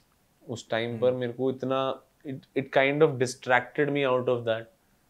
तो कोई वैसी मैंने मतलब इतना सोचता नहीं है ना इंसान परफॉर्म करते टाइम कि किसी को तुम इस तरह भी टच कर सकते हो लाइफ में। तो वो कभी नहीं सोचा था, वो लगा कि अरे I think I should take this more seriously, this is a bigger responsibility than I think it is. हाँ, दैट्स एब्सोल्युटली ट्रू। और जब जो लोग, पता है वही जैसे आपने कहा कि अभी एक कंटेंट पीस बनाते हुए शूट करते हुए यू कुड नेवर नो कि ये कितने लोगों को पेनिट्रेट करेगा और कितने लेवल्स पे, राइट? जैसे कि जब हम कोई पिक्चर बैठ के देख रहे होते हैं, उस एक्टर को नहीं पता है कि भैया वो पिक्चर हमें कैसे पेनिट्रेट कर रही है, बट वो सबकॉन्शियसली हमारे साथ रह जाती है इतने लंबे टाइम तक। 2-3 होती हैं जो आपको चेंज कर जाती हैं। जैसे मुझे याद है मैंने जब गुडविल हंटिंग पहली बार देखी थी, वो पिक्चर मुझे चेंज कर दी थी उसने। मतलब it kind of redefined friendship for me. तो ऐसी बहुत सारी चीजें होती हैं। मतलब मैं दुनिया के कोनों में जा चुका हूँ यार। मैं स्विट्जरलैंड में बैठा था, गया, मेरे को वहां लोग मिल गए जिन्होंने कॉलेज रोमांस देखा। ओह फाइन।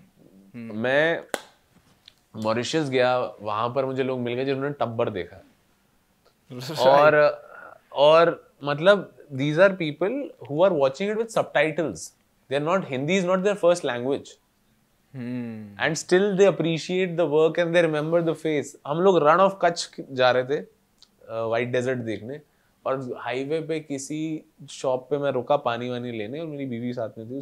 हम लोग उतरे और लेने निकले, तो मैं वो पानी के लिए मैंने पानी दे दो, और 20 रुपए का नोट मैंने रख दिया आगे। तो बंदा बैठे फोन पे कुछ देख रहा था और उसने ऊपर देखा, उसने नीचे देखा, दोबारा ऊपर देखा, करा भाई साहब।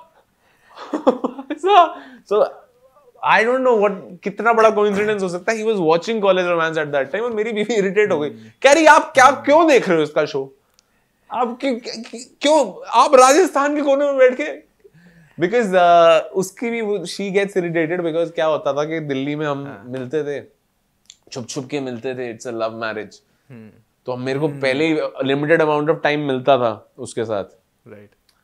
We both come from a comparatively conservative families जहां पर love marriage is still a new thing. तो उस टाइम में भी लोग आकर जब मेरे साथ फोटो खिंचाते थे तो उसको लगता था यार मुश्किल से तो इसने ये टाइम निकाला है, आप उसमें भी आकर इसका लेके जा रहे हो, मेरे को नहीं चलेगा। तो धीरे धीरे करते करते मेरे को अपने खर्चे बढ़ाने पड़े, to from Rajendra to I had to go to कि ताज सीसीडी जा रहे हैं भाई, कि यहाँ पर शायद कम लोग शायद कम लोग, तो वहां से कहीं और जा रहे हैं ताकि यहाँ पर शायद कम लोग डिस्टर्ब करेंगे। बट धीरे धीरे भाई को अच्छा करा शादी कर ली, वरना खर्चे बहुत बढ़ते थे भाई। नहीं यार, one thing that you also would have realized कि how long did you date before getting married? Oh, we dated for a good 11 years there before I got married. Same, I dated my wife for nearly 10 years or 11 years to be precise. मेरा भी love marriage थी। And you would have realized this thing कि कितना अच्छा school में आपके senior थी वो। Tell us about your love story. हाँ क्या था? अरे यार वही था कि हम स्कूल के स्टड थे, हमने कहा, और मेरी बीवी was a मतलब ऐसा एक ना हड़कंप मच गया था कि 12th में कोई लड़की आई है, लंदन से आई है, कोई लंदन से लड़की आई, एंड मतलब she was there for good 6-7 years, she was studying in London। तो बाहर से कोई लड़की आए तो पहले न्यूज़ फैल जाती थी, लंदन से कोई लड़की आए देसी से स्कूल में, तो जमुना पार के स्कूल में, हाँ जमुना पार के स्कूल में वो खबर आग की तरह फैल गई, आग की तरह। तो हमको तो I met her, I saw her for the first time and I genuinely, it was love at first sight, वैसी वाली चीज थी, but she was dating somebody else at that time and I was very persistent। हमारा काम क्या था, हमारी breakup करा देंगे हम, हमारा there was no game। वो जो थ्योरी थी ना कि गोलकीपर तो खड़ा होगा ही, गोल मारना अरे तो, और उस टाइम नमस्ते लंदन नहीं आई थी, तो सच्चे इश्क का मतलब हासिल करना नहीं होता है। तो उस मेंटालिटी से मैं घुस गया उस रिलेशनशिप की तरफ, एंड लगे I was a best friend for a good 2-3 years। ये जो लॉन्डे BFF होते हैं ना भाई, ये मैं बता रहा हूँ, लड़का लड़की कभी दोस्त हो ही नहीं सकते। मैं ही वो दीमक था जो उस रिलेशनशिप को खा गया। वो है ना कहावत है ना, a shoulder to cry on becomes a to ride on। मैंने अपने रिव्यू में बोला था, बहुत पॉपुलर सेइंग है मेरे चैनल पे ये। अरे बाप रे। तो the same thing happened with us also। तो मेरी वाइफ बहुत पढ़ाकू थी, मैं अपने कॉलेज का स्टड, तो ये बास्केटबॉल खेलने वाले होते थे ना, तो उस टाइम भैया NBA देख के आते थे कॉलेज स्कूल में, तो भाई तब लो वेस्ट, याद है लो वेस्टों का फैशन चला था। वो चूतलों से नीचे ढलक रही होती है भाई जीन्स, घर वालों को समझ नहीं आ रहा किस दिशा में, घर वालों को ये लगता है कि भाई कोई अफीम वफीम तो नहीं करता, ये बाहर जाके कालों को देखता रहता है सारा दिन टीवी पर। ये वो चेन चली थी कि यहाँ से लेके निकलती थी और यहाँ पे जाके करती थी पीछे वॉलेट में, बटुए में। अशर का गाना आया था ये करके, उसमें उससे हुआ था भाई वो रेज, ये चूतड़ों से नीचे जीन्स भाई, कुछ नहीं मोटे मोटे से हैं, काले काले हो रहे खेल के, ठीक है। और स्पाइक्स याद है वो आता सेटवेट आता। मैंने 2 रेस देखे, एक ये चेन वाला, एक जब वो संजय दत्त का गाना आया था ना साकी साकी, तो वो वाला चाकू चला था। छप्पन चूरी बोलते हैं शायद उसको।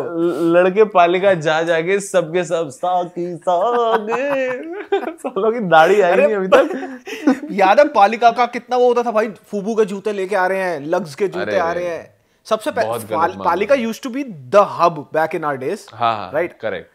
आई डोंट नो अब उसका क्या हुआ है, मेरे को तो बहुत साल हो गए, 10-12 साल हो गए पालिका गए भी। हाँ यार, मतलब मेरे को वो याद है कि अभी भी वहां से पायरेटेड सीडी लेके आते थे, और उसके अंदर क्या निकलेगा इसकी श्योरिटी कभी नहीं होती थी। कभी नहीं होती थी। उसके अंदर कुछ अंट शंट ही निकलता था 90% ऑफ टाइम। तो अरे गलत ब्लू फिल्म निकल आती थी यार, लौंडे ये देख रहे हैं कि मुझे ये देखनी है, ये लेने जा रहा हूँ, वहां से कुछ और निकला। अरे मेरे को आज भी याद है एक किस्सा था कि हम लोग ना पहली बार घर पे, तो middle class family, play station मैं घर में बच्चे ने कलेश डाल रहा, प्ले स्टेशन चाहिए, प्ले स्टेशन चाहिए। तो वहां पर ना वो वाला मिलता था, जेल ब्रेक हुआ बेसिकली, ब्रेक हुआ मिलता था, चिप लगाए थे जिसपे पायरेटेड सीडी चल जाएगी, सारी सीडी चल जाती थी, सारी सीडी चल जाएगी। तो हम गए, अब एक तो सह परिवार 4 लोग पालिका में प्ले स्टेशन लेने जा रहे हैं, माँ बाप सहित 2 लड़के। तो हम लोग जा रहे हैं और हम लोग ढूंढ रहे हैं कि दुकान कौन सी है, क्या सही है। इतने में लौंडा आया, बेल्ट बेल्ट बेल्ट, बीएफ चाहिए, बीएफ चाहिए। मैंने कहा भाई 2 कदम दूर मेरा बाप चल रहा था, वो रैपट ना मार दूं, चला जाए तो पागल आदमी। तो जिस तरह वो बेचते हैं ना चीजें, करोल बाग चले जाओ, आप सरोजनी चले जाओ, कि भाई साहब आग लग गई मेरी दुकान में, आग लग गई सेल की। जो उनका टेक्निक है ना, वो जो बेल्टों से पटाखे बजाना, और वो सारी चीज इतने स्मार्ट है ना वो लोग, कि it is so ahead of our time यार, कि मजा आ जाता है। क्या यार, Palika used to be one of the coolest markets back in the day, right? Absolutely. आज की जनरेशन को वो समझ नहीं आएगा कि how cool Palika was. Nobody knows. जो चीजें पालिका में दिखती थी वो सिर्फ हमारे को गोरे या काले टीवी पे पहने दिखते थे, और सीधा फिर हम जाते थे पालिका लेने, क्योंकि ब्रांड्स तब तक आए नहीं थे ना, तब तक ब्रांड्स अफोर्ड नहीं कर सकता था ना, हर कोई अफोर्ड ही नहीं कर सकता था तब वो वाले ब्रांड। फर्स्ट कॉपी जूते पहनते थे लौंडे जाके खरीद के ला रहे हैं। मेरे को याद है नोएडा में ना विम्पी आया था सबसे पहले, मैकडी नहीं आया, कुछ नहीं आया, सबसे पहले विम्पी आया था। तो विम्पी का ना बर्गर खाने दूर दूर से लोग आ रहे हैं नोएडा, विम्पी का बर्गर खाने जा रहे हैं।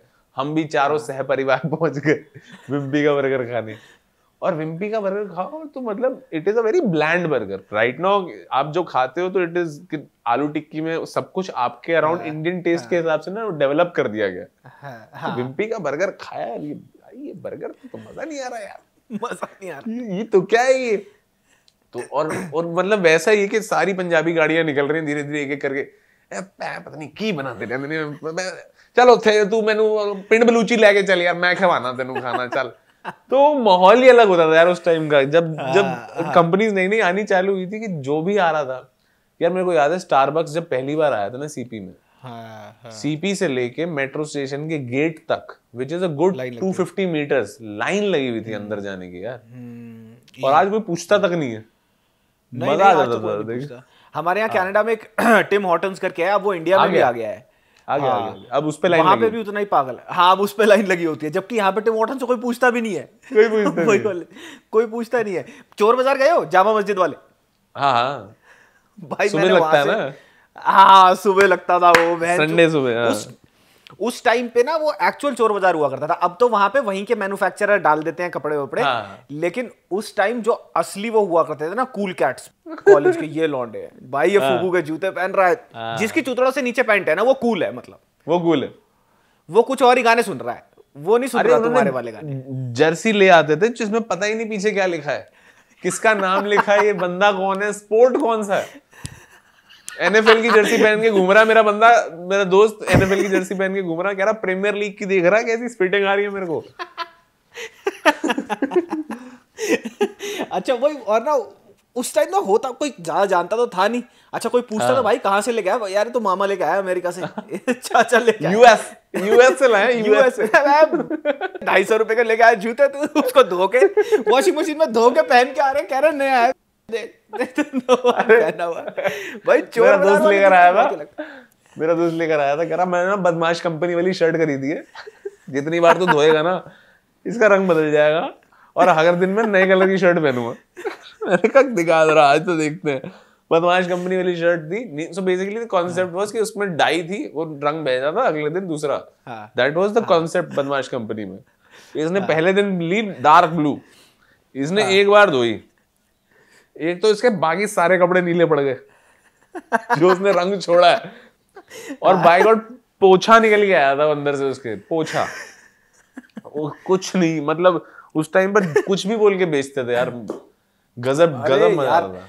मेरे को याद है एक बार ना, मैं अपने कॉलेज फर्स्ट ईयर था, तो भाई जब तुम चोर बाजार से कपड़े पहन रहे हो ना, तो कोई तुम्हें दूसरा दिख जाएगा ना वैसे कपड़े पहने, तो तुम you call out their bluff, ठीक है, तुम्हें पता चल जाएगा। जैसे वो अंदाज अपना अपना में होता है ना, वो बस में बैठे होते हैं कि ये कहाँ से है, ये तो अमेरिका से है, ये कहाँ से, ये न्यूयॉर्क से है, ठीक है? अच्छा, मुझे लगा आप न्यूयॉर्क से, अमेरिका से अमेरिका से। तो ना जब मैं कॉलेज में बैठा, मैं देख रहा हूँ भाई, नए नए थे, फर्स्ट ईयर तो 2-3 महीने हुए हैं अभी, तो 1-2 महीने में डिमीनर समझ आने लग गया भाई, कौन कहाँ से कपड़े खरीद रहा, ठीक है, और कौन कितना झूठ बोल रहा है। तो बिल्कुल यही सीन मेरे साथ कॉलेज में हुआ। एक लड़का आया, कह रहा यार तेरे जूते अच्छे लग रहे हैं, कहाँ से लिए? मैंने कहा भाई मेरे मामा रहते हैं यूएस, वहाँ आते रहते तो ले आते हैं। तो मैंने कहा तेरा बैग बढ़िया लग रहा है, कहाँ से लेके आया? कह रहा यार नहीं ये भी ऑस्ट्रेलिया का है, तो चाचा चूचा कुछ बोला होगा उसने ऑस्ट्रेलिया। मैं अंदर से बोला भाई 3 महीने के बाद ना मैं सुबह 5 बजे अपने भाइयों के साथ बाइक पार्क कर रहा, वहां पे साइड में आके बाइक लगी, हेलमेट उतरा, भाई हमारा बस्ता टांगा हुआ। मैंने कहा तू तो ऑस्ट्रेलिया जा रहा था।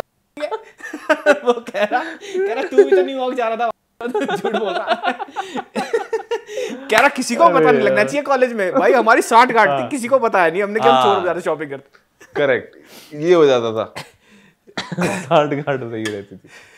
हाँ, we were talking about your dating life, no? तो I think कि since you fell in love very early in your career, right? और उसके बाद you might have gone through a lot of ups and downs कि आपने career क्या choose करना है, college, and then the female attention that came to you after you became very popular, right? Correct. But मेरे को ये लगता है सिंस मेरी वाइफ ने भी मेरे को, उस टाइम से मेरे साथ है जब मेरे पास वैगनार हुआ करती थी सीएनजी वाली दिल्ली में, उसमें एक वाइपर नहीं होता था। मेरे को आज तक याद है, एक वाइपर उड़ा हुआ था, उसका मैंने लगवाया नहीं था 6 महीने तक। तो she was with me then and she is with me right now. So it has also played a very important part in my development as a person. ठीक है, how do you feel about this? 100% भाई, 100%। मेरे को has have का difference नहीं पता था। मेरे को आज तक THER कहाँ यूज करना है, THEIR कहाँ यूज करना है, आज तक क्लैरिटी नहीं है। डिजर्ट को डिजर्ट कब बोलना है, डेजर्ट कब बोलना है, मेरे को आज तक नहीं पता। मेरी लाइफ का जो टोटल चेंज आया है, that has come definitely after the lady in my life. कोई चांस ही नहीं था, कोई चांस नहीं था। I would have never. मैंने ना अपनी 2011 की चैट पढ़ ली थी, जब मैं अपनी बीवी से फ्लर्ट करता, खून करने का मन करता है भाई। मेरा मन करा कि जमीन फट जाए, मैं समा जाऊं, धरती बंद हो जाए। इतनी मतलब पंचुएशन तो है ही नहीं, साला बिना कॉमा फुल स्टॉप के पूरी बात हो रही है। Has have day tomorrow TMRW। ओ भाई, हाउस यू वाला यार। अरे नहीं, बुरी फ्लर्टिंग यार, बुरी, चीप। इट इज लाइक मतलब now I ask her कि how can you be attracted to somebody like this? So she said sheer confidence. The sheer confidence that you had in you कि भाई नहीं, this relationship will happen and this will, and you were funny. मैंने कहा वो तो देखो, nobody can take away from me. I vouch for that still कि हाँ, but coming back to the point कि यार what happens is कि यार मेरे ना, मैं उस घर से हूँ जहाँ पे 2 भाई थे, मैं बड़े भाई और मैं छोटा। तो बहुत ना लेडी पर्सपेक्टिव कभी समझा नहीं कि कैसा होता है, how should you approach a woman, how do you talk to a girl. Mummy आंटियों से कैसे बात करना है वो तो पता है, अब how do you approach a girl, what is confidence, what is a line that you draw, ये सारी चीजें, मतलब even from my appearance to the way I can talk right now, all it's, मतलब सारा क्रेडिट उसका है यार। मेरी अभी भी बीच में इंग्लिश खत्म हो जाती है और हिंदी वो टेक ओवर कर लेती है, लेकिन द थिंग इज कि it is, if you met me in 2012, आपने मेरे शायद बात नहीं करते मेरे से, क्या भाई ये कौन फुकरा है भाई, इससे कौन। तो so from being that raw talent to being now a slightly polished person, it's all credit to her. And also she keeps me very grounded. That's one thing. She'll call out the मतलब some days what happens is कि यार stardom gets to your head. And especially the way that I got it, I got very famous overnight. मतलब a show came out and suddenly I was a sensation. मैं कहीं भी जा रहा हूँ, वो मेरे को बुलाया जा रहा है, ये हो रहा है, वो हो रहा है, तो ऐसे में ना चढ़ जाता है आपके सर पे। And I remember I was sitting on a set and I was talking to my girlfriend and मैं किसी को बोला, अरे यार पानी लेकर आओ ना मेरे लिए, और किसी को बोला मैंने, and उधर से पड़ गई मेरे को कि how are you talking to that person? Why are you talking to that person like that? और मैं एकदम से I burst out of that bubble कि अरे हाँ यार she is right, why am I talking to that person like that? वहां पानी पड़ा, उठ के ले सकता हूँ ना मैं, I am not that incapable. तो these जो छोटे छोटे corrections होते हैं ना, और ये मेरे को और कोई बता भी नहीं सकता, person who seeing me day in and out उसको दिखेगा, एंड शायद मैं सुनूंगा भी सिर्फ उसकी.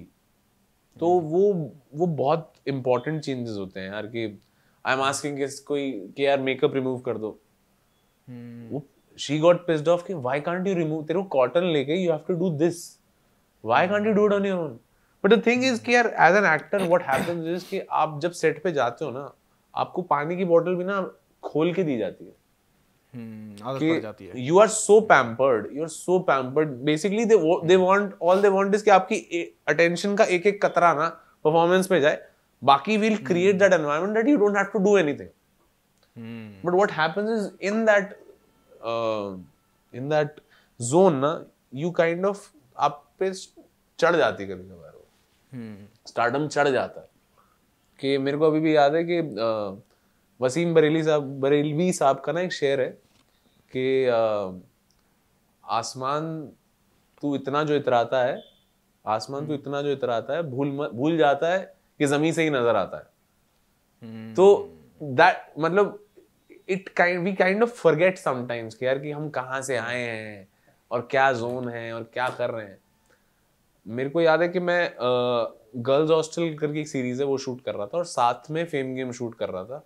तो कुछ 3-4 दिन का ऐसा गैप था कि मैं भाग रहा था कुत्तों का इधर से उधर, कि यहाँ शूट किया, खत्म किया, 4 घंटे ट्रैवल के नासिक में शूट किया, 12 घंटे यहाँ ट्रैवल के यहाँ शूट किया. It was one of the most hectic weeks of my life.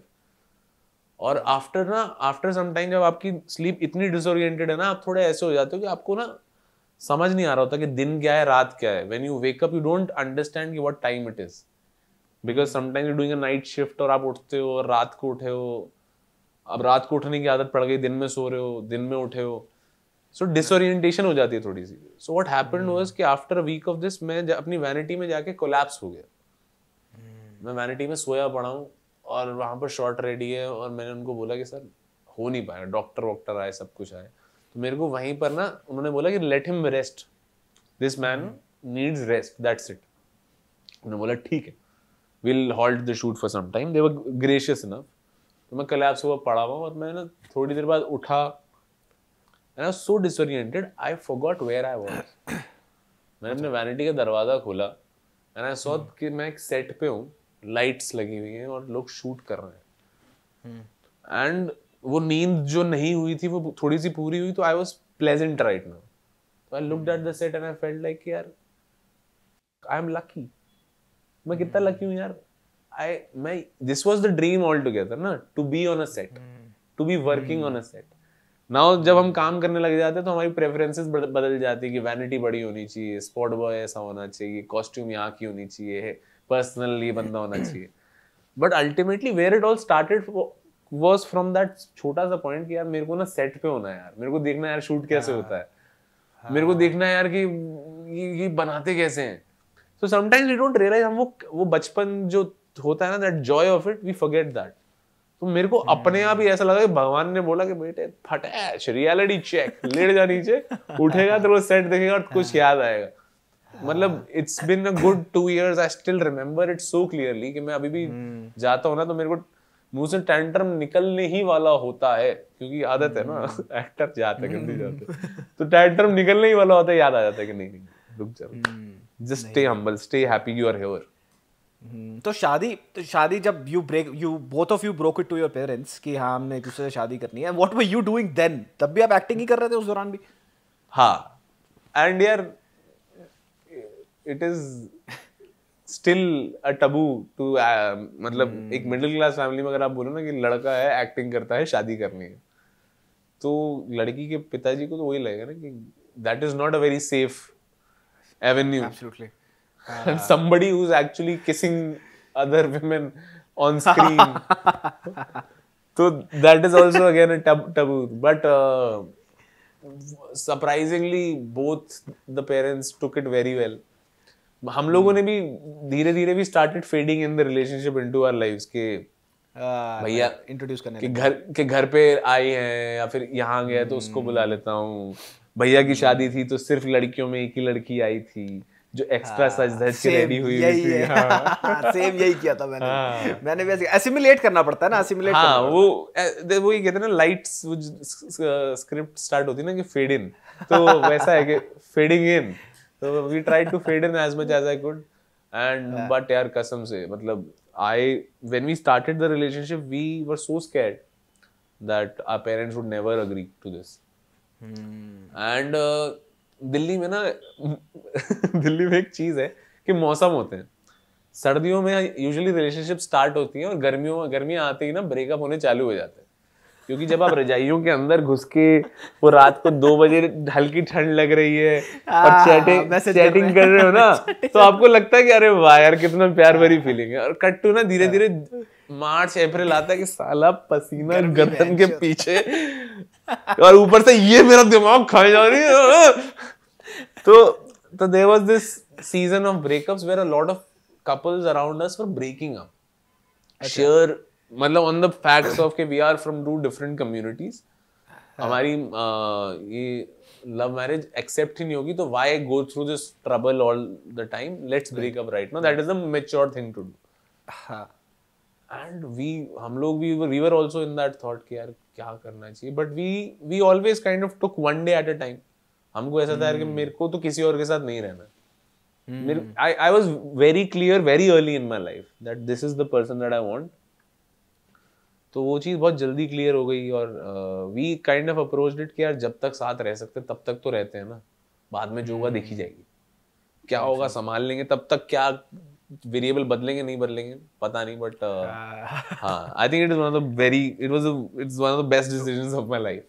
Oh yeah, absolutely. Yeah, whomsoever I've met who have dated for nearly like a decade, और now they are married, they are thankful कि भैया हमें ऐसी औरतें मिल गई हैं, हमें ऐसी लड़की मिल गई जो हमारे को संभाल। लोगों को ना समझ नहीं आता कि बहुत बड़ा एस्पेक्ट ऑफ लाइफ में आपका सॉर्टेड हो जाता है, बहुत ज्यादा। तो you don't have that stress. Yeah. I have when will I find love, when will a person come and love me like that. What happens is people kind of let it go just for the sake of experimentation.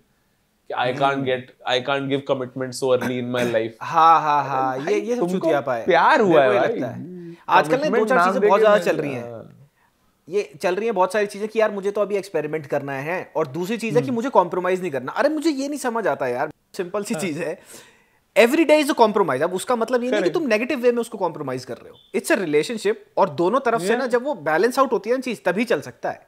It's as simple as that. हाँ, and it's even better, and I can say that for you also, कि it is even better when you grow up together. Exactly. So you kind of matured together, तो भाई वो that is even more magical कि even on those small things, now a person actually knows कि अगर शान ऐसे कर रहा है तो उसका thought process क्या है। So she doesn't has to, मतलब वो उस टाइम पे वो insecurity kick in नहीं करेगी या फिर वो वो लड़ाई kick in नहीं करेगी, क्योंकि उसको पता है you're doing something that is because at this point of your life this is what you learned and hence you're doing this. Right. Companionship बन जाती है यार। You spent a decade before getting married, right? और अगर तुम 10 साल किसी के साथ बिता रहे हो, बस तुम एक घर में ही नहीं रहे, बाकी हर चीज पता है उसको तेरे बारे में, तेरे को उसके बारे में। It's as simple as that. और ज्यादा आसान हो जाता है। और लोग कहते हैं कि अरेंज मैरिज में ऐसा होता है, इसमें होता है। मेरे हिसाब से कंपेनियनशिप ना समझ पे डिपेंड करती है लोगों की, कि अगर तुम भी रिस्पेक्टफुल हो उसकी तरफ, वो तुम्हारी तरफ रिस्पेक्टफुल है, गिव और टेक है यार। Absolutely. ठीक है, आजकल लोग होते हैं कि हम इंडिपेंडेंट हैं, हम ज्यादा कमा रहे हैं तो हम ये नहीं करेंगे, ऐसे शादी नहीं चलेगी, ऐसे रिलेशनशिप भी नहीं चलता। हाँ, मतलब मेरे को जेन्युइनली लगता है कि वो प्यार नहीं है, मतलब we were driven by love at that time, and right now it is mostly driven by sex. तो what drives you is the difference. So I don't think that you can compare it ever. Oh no, absolutely not. Absolutely not. Because a lot of people ask me that, don't you think you've missed out on this era of online dating and having, I say hell no yaar. Why do you think I look at dating as, because obviously दोस्तों के होते हैं, वो दिखा देते हैं तू right left करो। I find it extremely, मैंने कहा भाई तुम ये कैसे कर सकते हो यार, कि literally you just looked at somebody and then you read 2-3 lines about that person and now आप decide कर रहे हो कि नहीं, अगली दिखाओ। अगली दिखाओ, और दिखाओ, और दिखाओ। अरे नहीं होता यार, ऐसे थोड़ी होता है। इट हैपेंस कि वैसा है कि आपने देखा किसी को, you felt something, your hormones changed, and वो जो it's here, it's beautiful, और तुम उसको इतना सिंप्लीफाई कर रहे हो कि राइट स्वाइप और लेफ्ट स्वाइप, तो मैं नहीं समझ पाता हूँ। खैर उस चीज को होती होगी, कई लोगों के लिए वर्क करती होगी, मेरे लिए कभी नहीं कर सकती दिमाग में। Make sense. So what are you, a whisky person और a beer person? Oh, I am both भाई, बोथ। डिपेंड्स, डिपेंड्स, गर्मी है या सर्दी, गर्मी है सर्दी, मूड कैसा है, गम बुलाने हैं या फिर गम याद करने हैं, या अच्छी पुरानी यादें याद करनी है। How often do you drink? Yeah, now I can't given that the often. fact कि आप उसमें हो। हाँ, exactly. Now I can't because I enjoyed it a lot at a moment of time. बहुत मजा आता था, and वही है कि we were young also at that time. We were living together, boys. तो हमारी हर दूसरे तीसरे दिन हो जाती थी भाई। It was a very young flat. घर भी नहीं बोलूंगा मैं उसको, फ्लैट ही बोलता हूँ आज तक, क्योंकि घर जैसे कोई लक्षण नहीं थे उस घर में। हाँ, नहीं हो ही नहीं सकते। सूखे नशे मतलब दिल्ली में, मतलब कभी नहीं यार, वो नहीं करे यार, वो नहीं करे। अरे मेरे दिल्ली में एक आती थी चीज, भोला, याद है? हाँ, मैंने भांग पी है, भांग पी के बोंगा हो गया था।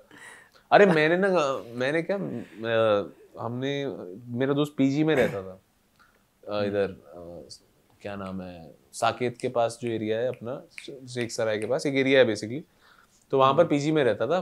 तो हम, उसकी गर्लफ्रेंड ने उसको ब्राउनीज दी, द ब्राउनीज, और केक बनाया हुआ था, वो जेएमसी की थी, ये भगत सिंह का था। तो उसने दिया, ये ले आया, अब इसने मुझे दिया, मैंने कहा भाई मैं तो ये करता नहीं, मेरे को मोशन सिकनेस है, I get digi very soon, तो आई डोंट डू दैट। तो मैंने ना गलती से, जब उनका मेस लगता था, मैंने गलती भी क्या, बकचोदी में ही, सरासर क्यों गलती बोल रहा हूँ, झूठ क्यों बोल रहा हूँ, बकचोदी में ही जहाँ पे उनका मीठा रखा होता है वहां डब्बा लगा दिया। हाँ। कि भाई आओ, अब लौटों को दिख गई ब्राउनी, जहाँ पर दाल में पानी है, पनीर को मारो दीवार पे, दीवार टूट जाए, वैसी जहाँ पे ब्राउनी पड़ी है। लौटे लपेटे जा रहे भाई, लपेटे जा रहे, और मैं वहां पे नाइट स्टे पे गया हुआ था भाई। थोड़ी देर बाद ना चहल पहल चालू हो गई, सबको पता था कि मेरा एक दोस्त है जीतू, उसके थ्रू आई है ये। हाँ। जीतू को फोन आने लग गए कि भाई जीतू, तूने आज जो कर दिया ना, तूने बहुत गलत कर दिया है। कल मेरे माँ बाप का फोन आएगा तेरे को। अब क्या हो गया कि लौंडे, अब आधा पीजी भंड है, लड़कों ने जिस बेंच पे बैठ के पढ़ते हैं उन बेंचों में, छत पे बेंच ले गए, बेंचों में आग लगानी चालू कर दी है। हाँ। मजे आ गए लड़कों को कि कई किसी को बैड ट्रिप हो गई है, वो अपने घर पे फोन करके बोल रहा है कि अगर मैं आज मरा तो मेरी मौत का कारण जीतू है। तो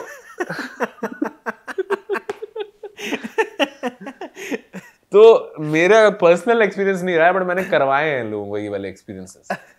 यार वो 1 रुपए का आता था भोला, वो खाते थे रिक्शे वाले, ठीक है, सारा दिन रिक्शा खींचने के बाद, गाली खाने के बाद बेचारे दुख मिटाने के लिए भोला खा के सो जाते थे। अच्छा। भाई मैं नया कॉलेज गया भाई, मेरे को वो जो गोली जैसा आता था कुछ, तो हाँ किसी भी पनवाड़ी में मिल जाता है। हाँ, 1 रुपए का आता था, और भयंकर गंदा टेस्ट। उसको क्या करना है, तुमने पानी के साथ निगलना है सीधा।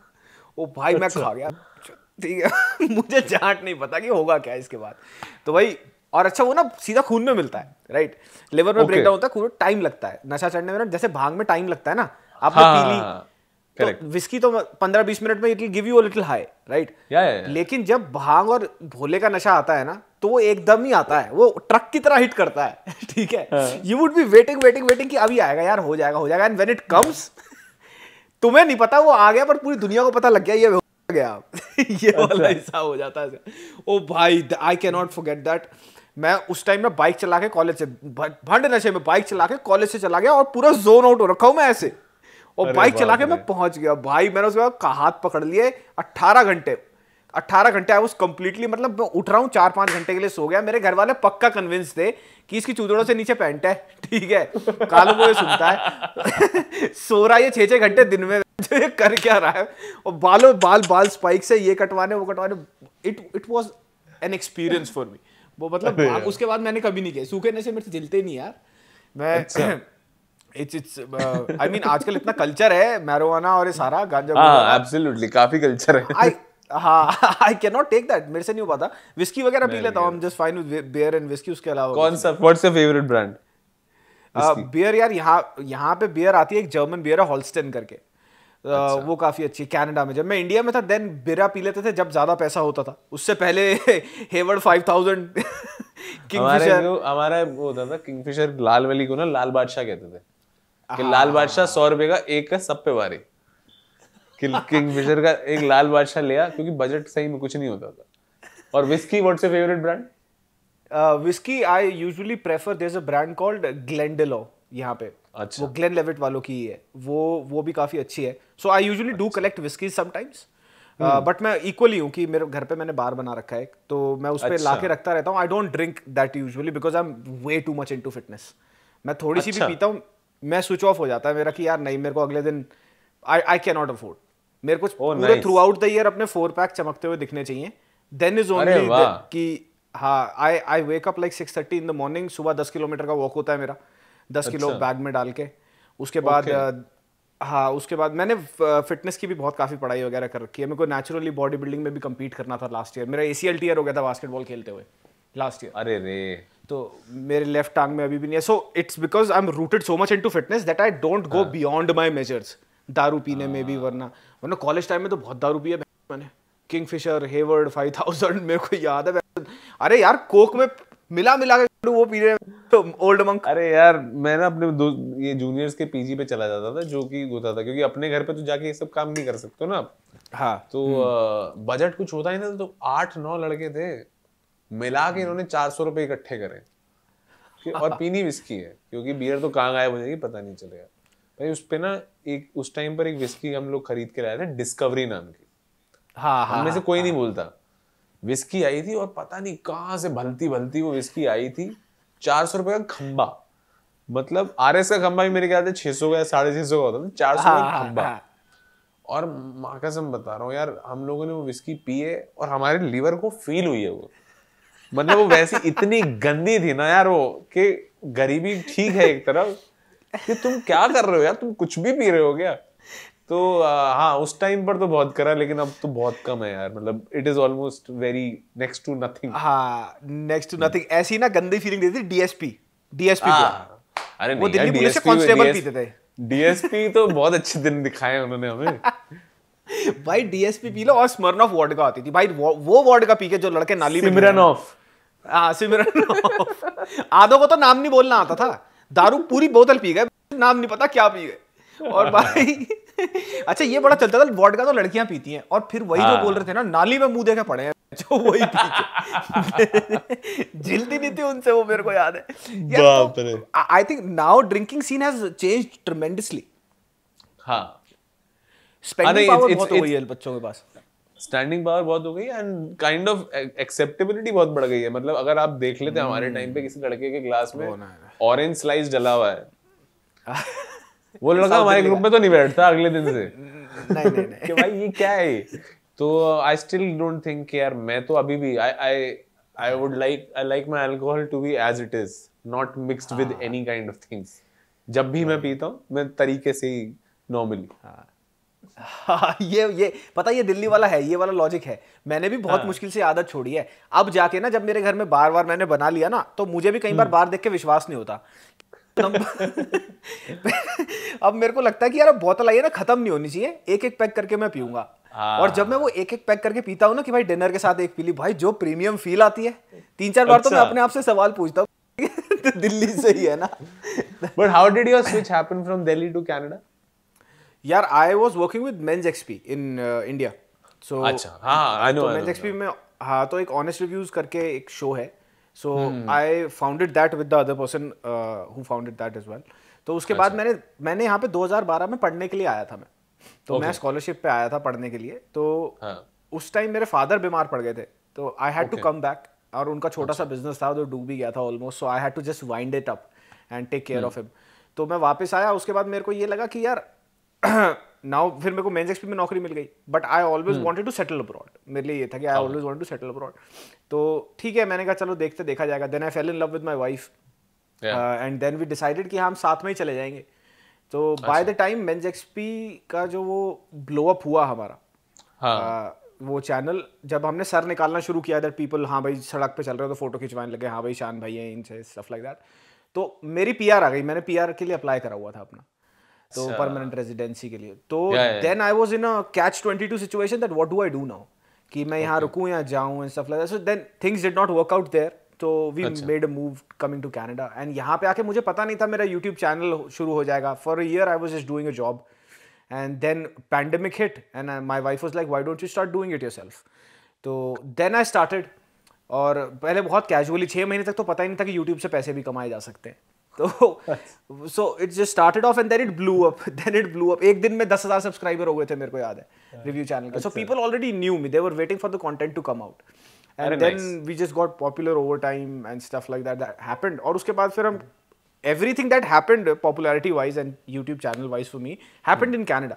I have never had a meetup in India. In fact कि जब से मैंने 2020 में चैनल शुरू किया था मिड में, and ever since then एक बार मैं इंडिया आया हूँ और वो भी पैंडेमिक हो गया था मेरे आते ही, everything got packed up and like that. So this is how my whole Canada story, long story short, I settled down here. Now we are happy here. अब मदर आ रही है मेरी यहाँ से मिलने, my sister is coming to see me and stuff like that.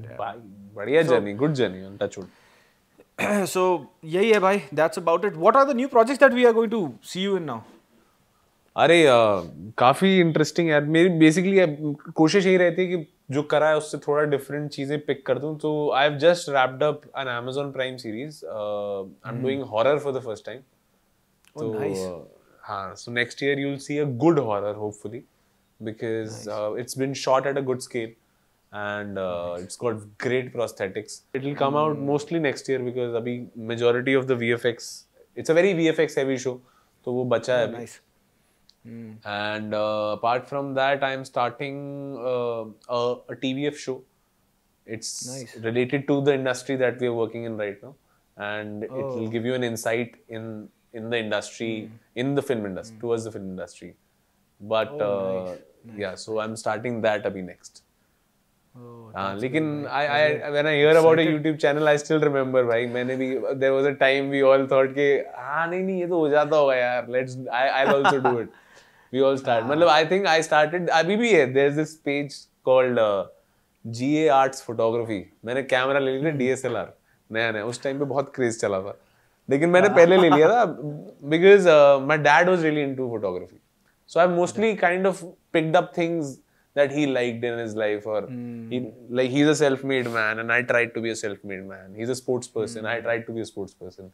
तो जब camera वाली चीज पता चली थी, मैंने कहा मैं भी करूँगा, मैं पापा ने करा था अपने जीन्स में, तो करा था, अपना पेज बनाया, अपना लोगो बनाया था, ऐसे वाटरमार्क डाल देते थे हर जगह। तो कॉलेज टाइम में यार दो ही लौंडे होते थे ना, दो ही तरह के लौंडे होते थे जो पैंटी ड्रॉपर होते थे, एक गिटार वाले और एक DSLR वाले, बस। मैं DSLR वाला था। हाँ, गिटार नहीं बजाना आता था, गिटार वालों को एक बजाता था, बाकी सारे गाली देते थे कि ये वैन गिटार लेके बैठ जाता है। But anyway, you were saying something. हाँ, so the same thing happened कि again I understood कि supply demand है display pictures की, supply हम करेंगे, तो जरूरत जहाँ होती थी मैं लेके पहुंच जाता था। बट हाँ, जाता था फोटो वॉक्स पे भी जाता था। I kind of still have an aesthetic towards photography, but हाँ, आपकी बात से basically मेरे को याद आया कि there was a time that I even tried it. I haven't opened it in a while. There's still an Instagram page called GA Arts Photography. Orkut वाले याद है? ऑर्कुट वाले दिन याद है? अरे भाई, शर्मिंदगी वाले दिन है यार, ऑर्कुट वाले दिन नहीं है। वो गॉथिक थे, पूरी दुनिया देखती थी। गॉथिक पिक्चर लगा के यार, सो बेसिकली नाम और सरनेम के बीच में एक ब्रैकेट डाल के लोग चीजें लिखते थे। सो गगन अरोड़ा के बीच में लिखा गगन टैंड अरोड़ा, गगन स्किल्ड अरोड़ा, तो कुछ तो क्या कुछ नहीं यार, गगन into the dark to escape the heat, गगन अरोड़ा, कुछ नहीं, पता नहीं क्या कुछ लिख दिया होता था यार उस टाइम पे हम लोगों ने। अरे प्राइवेसी, आजकल जितना प्राइवेसी का वो हो रहा है, हम तो प्राइवेसी हम तो स्क्रैप लिख रहे हैं, वॉलों पे जाके लड़कियों के स्क्रैप लिख रहे हैं, नकली प्रोफाइलों पे लड़कियां क्या बना रही लड़कों को, और हम मान के बैठे हैं। And this is before Angel Priya. This is still before Angel Priya era. This is way before Angel Priya. लड़कों का कटा है, सालों साल कटा है, और हम लोग फिर अगले दौर में, अरे बाप, मैंने नकली लड़की बन के काटा है भाई। तुम भाई तुम ही हो। मैंने चेन ली है गोल्ड की, मैंने जूते लिए लॉन्डो से, लड़की बन के लिए मैंने।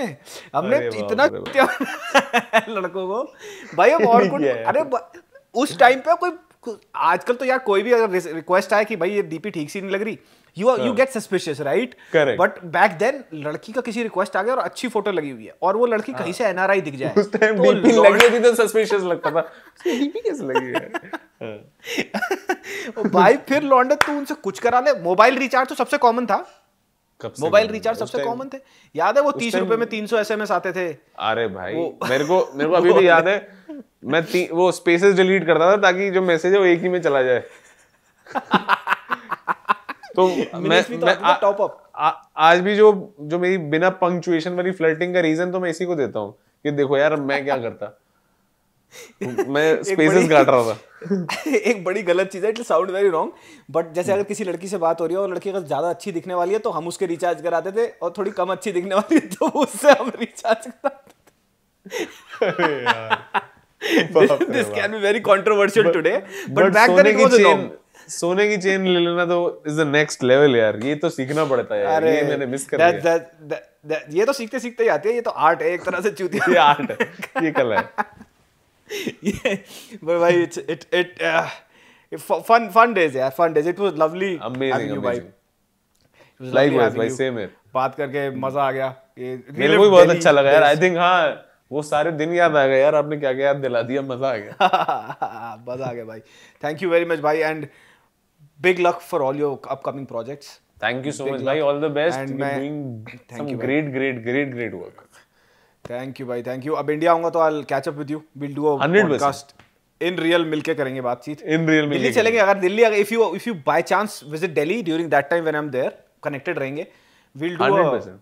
दिल्ली 100%। गाड़ी में ही करेंगे पॉडकास्ट, दिल्ली में चलेंगे, दारू वारू भी पी लेंगे साथ ही नहीं मैं कुछ नहीं, कोई नहीं, कुछ नहीं सर, कोई नहीं बोल सकता। अभी करियर स्टार्ट हुआ है, मैं कुछ नहीं पी रहा हूँ गाड़ियों में। बोला खाएंगे, बोला एक बोला खा के दिल्ली दर्शन। It will be fun, but thank you bhai, thank you so much for taking out the time, and it was fun talking to you. Same here bhai, I hope to see you very soon in India.